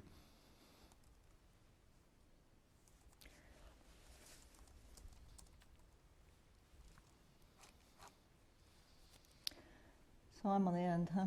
So, I've heard people refer to what's changed in 4 years, and one of the speakers referred to what hasn't changed. And I think that that's how I come at it. We've had this restriction in place for 4 years now, and we've got an empty building. It's not getting any younger. It's not getting any better. And I guess that's why I think it's legitimate for us to rethink this at this point. I know it must be frustrating to the people who fought it last time. I can appreciate why it would be. But it would, at some level, I think we've tried to get the what we thought was the ideal, and we've still got an empty building that could be a pizza joint, that nobody is looking forward to. So I'm more favorably disposed to the amendment than Jim is. What seems to have changed for me is that 4 years have gone by and no activity has occurred at the two-story level. Perhaps that's not fulsome enough thinking about it, but that's why my mind is open on this point. Okay. Thank you. I'd like to piggyback on that, though. I feel that I would propose to go forward with the zoning amendment. There's so much ahead that we can work and collaborate with if there is somebody that comes forward, if that is. Sometimes we base so much on fear, or to say it's going to be 6 to 8 stories, or it's going to be a box. But I think that's part of a job in collaborating, is that we can also think of it as not being any of that, and that it follows the cornice, and that it adheres to the community in a far better way. So I would like to go forward with an open mind, thinking of collaborating to have those restrictions in play that will continue having our charm in this town, that we heard that word so much this evening as well. but the extreme of saying that it's going to be a height that we would never allow anyway is difficult for me to understand, or to think that, you know, I'm already understanding that we're talking one story, but, and maybe we need to talk about more regulations with the other blocks, but right now, tonight, talking about height, I would be in favor of moving forward with the zoning amendment. You reminded me of something that I wanted to say. I thought Mr. Bergman's talk today about the cornice levels was insightful, and I appreciated the presentation that he sent in advance. I am interested about the Block 2 argument that whatever we do here is going to set the standard. And to me, perhaps I'm just naive about the economics of it, but we have viable buildings in Block 2. We don't have an empty building with, you know, no activity, economic activity going on for the last more than 4 years. It's a very different proposition, I would think, to take vibrant building businesses and decide to tear them down and put up 3-story buildings. If we were having this conversation about Block 2, where we have had businesses, my mind would be much more firmly in favor of leaving this 30 feet in place. And I don't think by approving or by recommending the amendment, we have made the decision to move forward in that way with Block 2. I just think the burning issue of having that empty building and empty lot there is a much different calculation than we'll ever be doing, or we'll be doing in Block 2 in the next, you know, several years. Thank you, Mr. Rader. If there was going to be something else on that property, parking lot, senior housing, I think we would have seen some inkling of this in the last 4 years, and we haven't. Do we wait until the building becomes derelict and falls down? Becomes more of a critical issue for our children playing in, you know, empty lot? What I'm not proposing, what is proposed here is not to remove the 30-foot restriction. The proposal is to remove thou shalt not have a 30-foot restriction, which I think is far different. The 30-foot restriction, 2 stories, remains, but it gives the zoning board more leeway in coming up with a better solution than what's proposed and really what's there now. I'm not in favor of carte blanche. I don't know if we'd approve any other developments going above 30 feet. But we're really going back to 2016 with this proposal, because that's what the original proposal from this board said. We will have a 30-foot restriction, but it wouldn't be thou shalt not. And that's what the village board added. Whether they're having remorse in saying that, or they're realizing the reality of thou shalt not is too strict. The point being, you're still having a 30-foot restriction. Then it comes before this board should something be built that's going to be bigger than that. So I'm in favor of going back to 2016, which is where we were when we started this whole process, and not building a tall building, at least not at this point. But at least we'll have the leeway and the ability to say what the village needs as a zoning board, or what the village should have, and then it goes to the village board itself. So I'm in favor of removing the thou shalt not and replace it with the normal height restrictions for this, for the CBD. Thank you, Commissioner Miller. Can I chime in on that and just ask a question of my fellow commissioners, and just to kind of reflect them? But one of the purposes of having a very clear zoning code, and thou shalt not is the clearest form of zoning code, is because it shapes investors' expectations about how much money they should spend on a piece of property.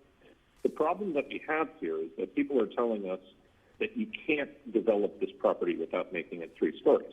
What that tells me is that somebody spent too much money buying it, or they have too lofty expectations in terms of how much money they're going to make on the property. The market has to clear. I don't think we want to, as a village, set the precedent that someone can buy a piece of property and let it fall into ruin and use the threat of that property as a way to effectively extort the village into changing the regulations. The right answer is give clear guidance to investors.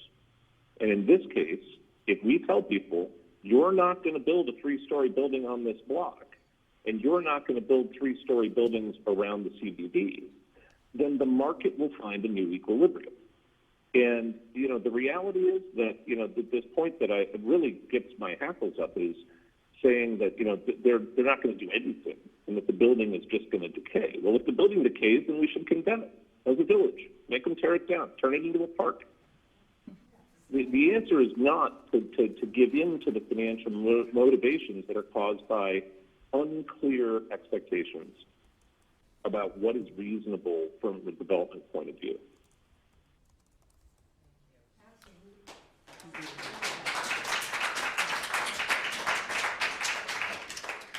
We will not have any more clapping or applause or anything else during the pendency of this particular hearing. Well, we appreciate that. We've spent a lot of time talking about this scenario over the last couple months and now talking about a possible amendment. Clearly, there are concerns that the neighbors have expressed and members of the community generally have expressed with respect to what could this mean to Lake Bluff. When you deal specifically with Block 3 and specifically the neighbors to the north, when you have an increased or a threat of an increased roof line, you do have an impairment arguably to sunlight and those sorts of things that you weren't anticipating. Counterbalancing that, however, the property has been dormant for the last 4 years. I assume that it's in further disrepair than it was 4 years ago. And I think a critical issue for the village or for the citizens is, do you want the property that may go into further disrepair or decay? Or do you possibly want a building that is essentially has a wall that's 30 feet high on the north side that, depending on the architectural review board, other factors might not be architecturally appealing. And I can't predict what sort of petition we may receive at some point, or if we'd ever receive a petition, but those are the sorts of issues that I'm trying to work my way through. To some extent, as we move into a neighborhood, we rely upon the zoning that's in place, but unfortunately, life is not necessarily stagnant in that regard. So it's a very, very challenging philosophical and policy decision.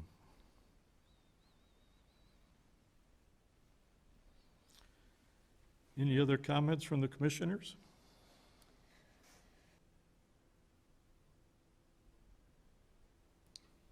I guess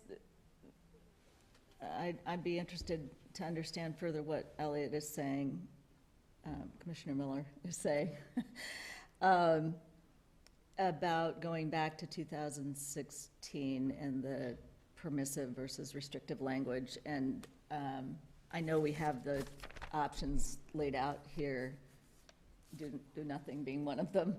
But I'm not sure I understand what we're talking about. That would 30 feet be expected but not required, or I'm sorry. Yeah, Elliot, I don't remember exactly, but I know we became more strict after we sent it to the village board. I thought that it was a factor, and then it became written in stone, but go ahead. Yeah, so in 2016, this body considered creating the PMD tool. It was a planned mixed-use development tool, very similar to other types of planned development tools in your zoning code. When that's created, it doesn't change the underlying zoning restrictions for a particular zoning district. So in the CBD, for the portion that is in the R4 district, there are underlying height restrictions. Now, in the plan development tool, it does provide flexibility. So you can ask as an applicant for a modification from underlying zoning regulations. So for example, setback regulations. You can say, I would like a modification so I don't have to adhere to strictly to the underlying setback. The PMD was drafted and considered by this body to allow pretty much any type of modification to the zoning code, barring a couple of minor caveats on that. Height was not one of them when it was at this body.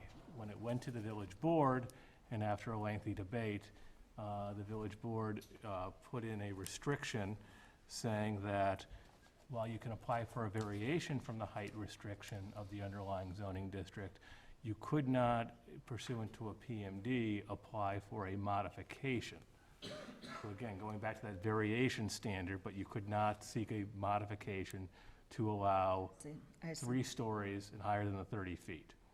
So when Member Miller talks about going back to 2016, I believe what he's referring to is removing the restrictions that say you cannot seek a modification for the height restriction. It'd have to be a variance. Correct. Right, okay. So I hope that helps. It does, thank you.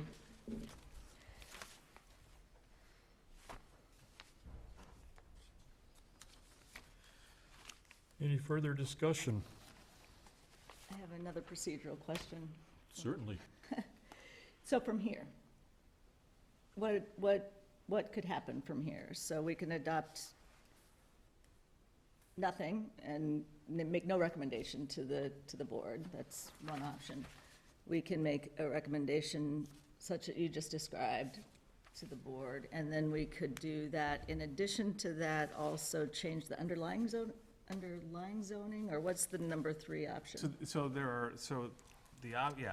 Another option would be, instead of saying, instead of allowing an applicant to seek a modification under a plan development, instead you could just say, we're gonna change underlying zoning, therefore somebody doesn't need a modification, they can build 3 stories in whatever height you think is appropriate. But wouldn't that require for this, we'd also have to do it under a PMD for this particular lot because of the 2 different zones that they're in, No, right? I mean, you could make a change to both underlying zoning, underlying PMD. zoning districts. If To that's- both, oh. Right, and so that's, in the option, it lays out what that text may look like. But, of course, you can choose any one of those 3 options, or if another one, you would like a 4th option, you can create that too. So Yeah. this is Okay. your recommendation on whatever you feel is appropriate. So assuming that we did nothing, the petitioner, or a petitioner can still come back and we could consider their application under the current standards and they could seek a variance, right? Because that was the path we were on until December, I think. An applicant would, if the code was not changed, an applicant can either reduce the height of any proposal to fit within our code restrictions, or they could apply for a variation. Apply for a variance, okay. And if I may, I would finesse one thing you're saying. So that option 1 is to essentially recommend denying the text amendment, right? To recommend that no Right. change be made. That's different from not making a recommendation.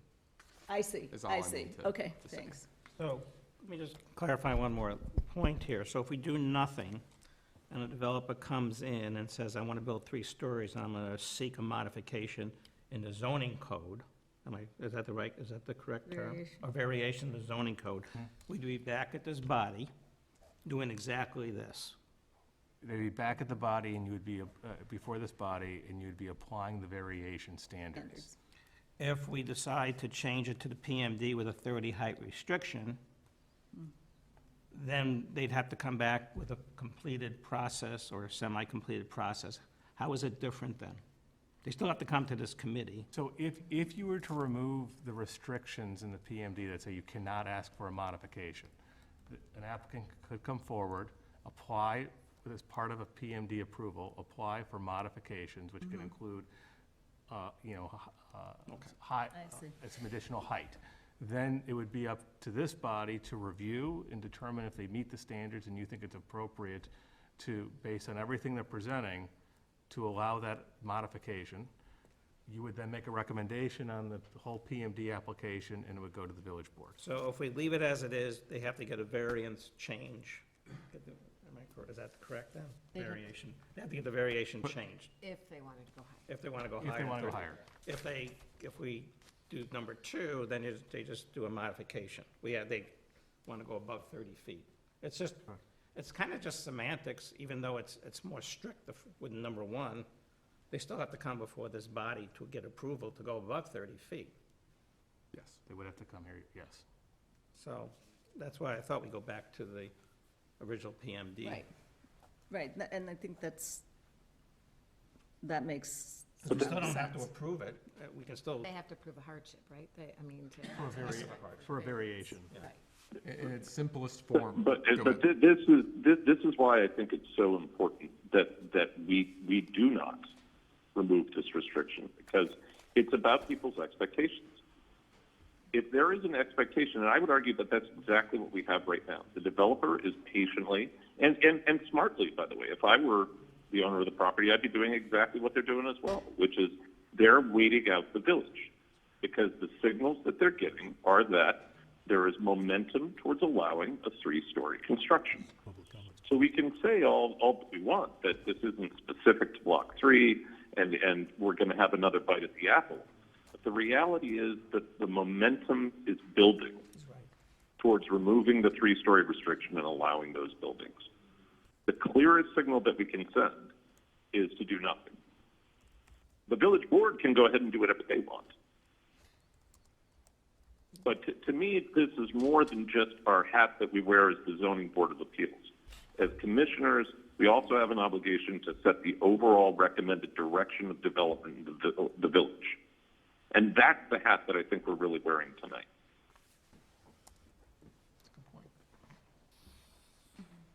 Yes. Yes. You close public comment. Well, we've closed public comment, Mr. Anderson. If you want, but it's up to you. Well, yeah, I think you can ask a question. Might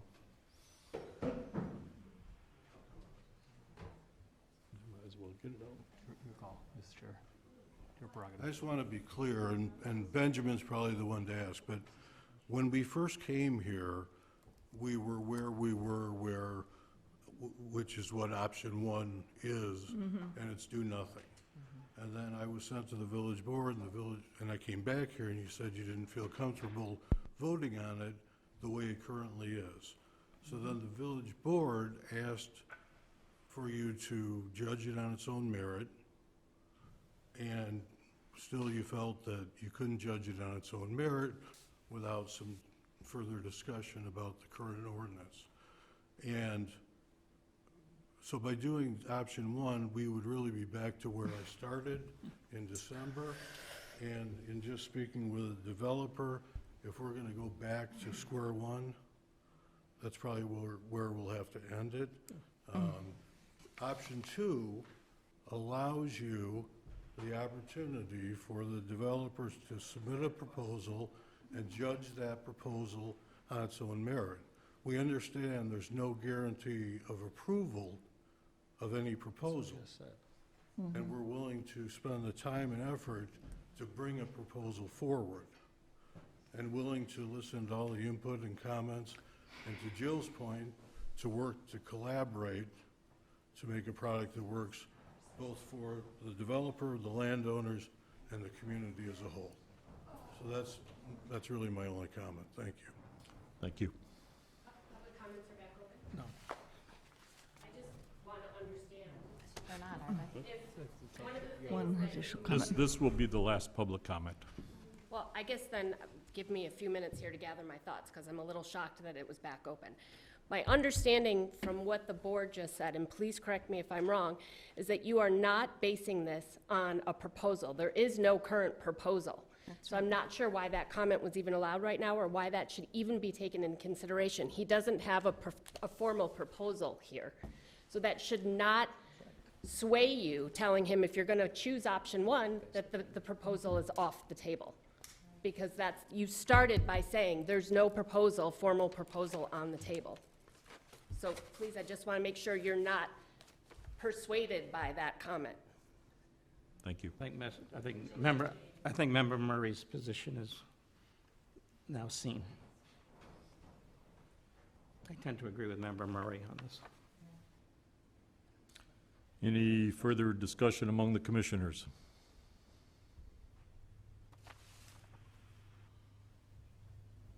I'll make a motion to leave it as it is, the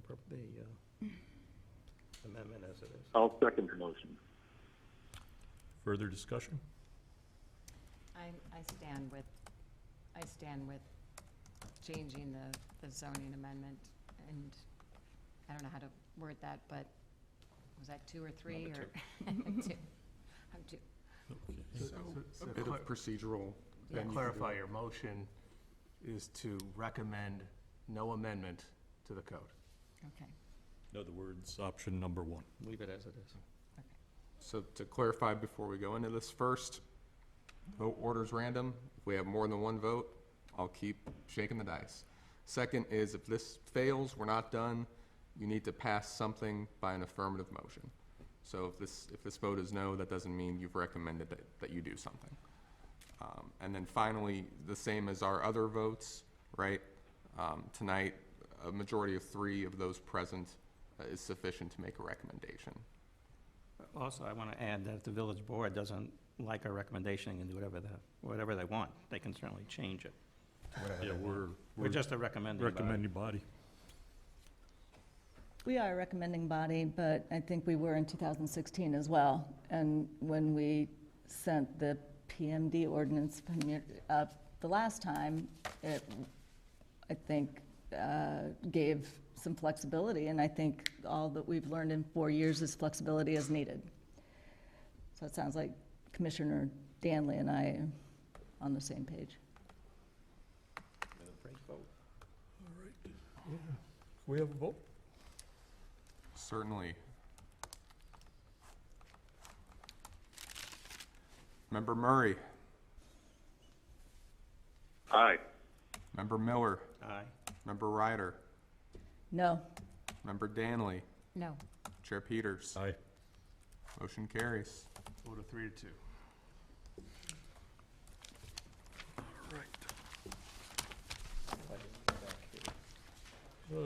You want to recess for? Yeah, we'll recess for 5 minutes. I know. All in favor? I know. You're all in favor of recess, say aye. Aye. Thank you. Aye.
7, staff report. Certainly, so a very short report tonight. I do have to note that little did you know that you had a whole new member of your Plan Commission and Zoning Board of Appeals team with you here this evening. The good folks at Holland and Knight are no longer with Holland and Knight. If you'll grab a copy of Crane Chicago Business, you will find that they have started a new firm, Eldrod Friedman LLP, of which our very good Mr. Benjamin Schuster is now a partner. You don't even have to look So- at cranes, you can go to the Lake Bluff patch. There There's you a go. whole article. You're everywhere. Congratulations. Sounds great. Howdy, partner. Thank you very much, and we look forward to continuing to serve the village. Most importantly for the village, there will be no change other than the name on the bill, but it's going to be the same team that has been representing Lake Bluff and shouldn't miss a beat. So look forward to working with you in the future. Excellent, congratulations. Thank you. It's a big move, I know. Yeah. So that's exciting. So that's the big exciting part. As far as upcoming business, next month we expect the Jaguar dealership will be in. We have a complete application set from them that will go to the Architectural Board of Review first and then here. Still some fine question marks there, but I think an interesting discussion. I have a procedural question. I just Sure. bought a car from him, and he was my salesperson. Do I have to recuse myself? You do not. Okay. No different than, for example, when Hansa Coffee comes forward and you happen to have a cup of Hansa. Just a little more As long expensive. as you don't have a financial interest in the practice. dealership. And obviously, you're not negotiating for a deal saying you're gonna be coming before me. I would have waited till after. Right, but it is not a conflict of interest, at all, so. One of my favorite episodes of The West Wing, Mrs. Lanningham deals with the same subject if you're looking for some evening watching. Oh, really? Yes. Good it's episode. The Other Order, yeah, you know the one I'm talking about. It's about, how much can a government employee haggle, and, it's before it turns into favoritism, so it's a We good one. won't talk about how that episode ends, because that's not, Yeah, yeah, That's not enjoy what your it new was. car. Yes. Drive the speed limit. just got dark. Yeah. At some point, there's still, as you know, the Stonebridge demolition proceedings continue through the Historic Preservation Commission. There is the start of an application out there, and the developers showed a slide of what that may look like. That application has not been completed. Is that That for will- new housing?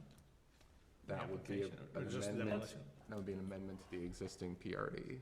I know everybody wants to go, but can I have just a little bit of background on that? Just a little bit. So there is a PRD approved already, right? Sure, so in 2000, I will Oh, keep I'm this. sorry, I'm- guys. No, I'm gonna run my own timer. I'm gonna time it. So in 2006, it's before the recession, everything is Yes. happy.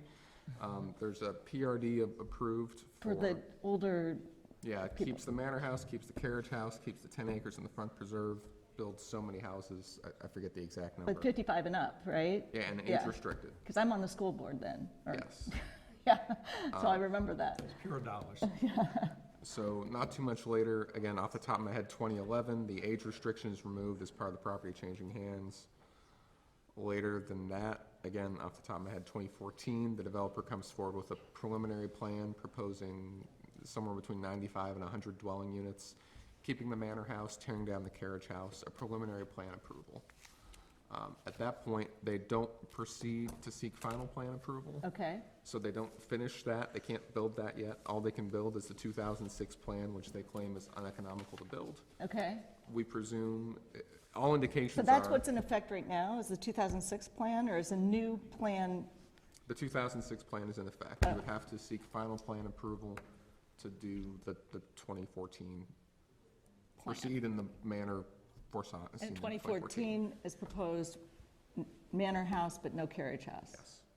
But now, so now they're seeking to Now we demolish both. expect the completed application would be no manor house, no carriage house, same number of Okay. houses, in essence. Again, not complete. That's what's been shown publicly at the HPC so far. Okay, thank you, appreciate it. Lots to go before it ends up before this body, but still hanging out there. Okay. No, What about the planning commission piece? Where are we at with that? sure, so I will say, I I don't know on the timing. We've had some other focuses. Yeah. In the background, it's a one-man shop of me working on a draft. It's at like, it's more, less dire than it sounds. It's at like 16,000 words, 55 something pages. It's getting there in terms of building the statistics and the maps and everything behind those goals, Still an objectives. ongoing project. Yeah, my hope is to bring it back to you if people can stop applying for development for a couple months. So, stay tuned. I am regretful for how long that process has taken, but I'm hoping that it'll be a fruitful one. You're doing it basically all yourself, Glenn? I would not call it that much. We've had some assistance from John. There will be more assistance along the way. Again, I would say it's really, the core of it is your work product, and we're just trying to build the history and the narrative and the statistics around what this group first went through these last couple of years. Yeah, it's a huge endeavor, huge document. Can I make a motion to adjourn? Well, certainly. Motion to adjourn? So moved. Second? Second. All in favor? Aye. Aye.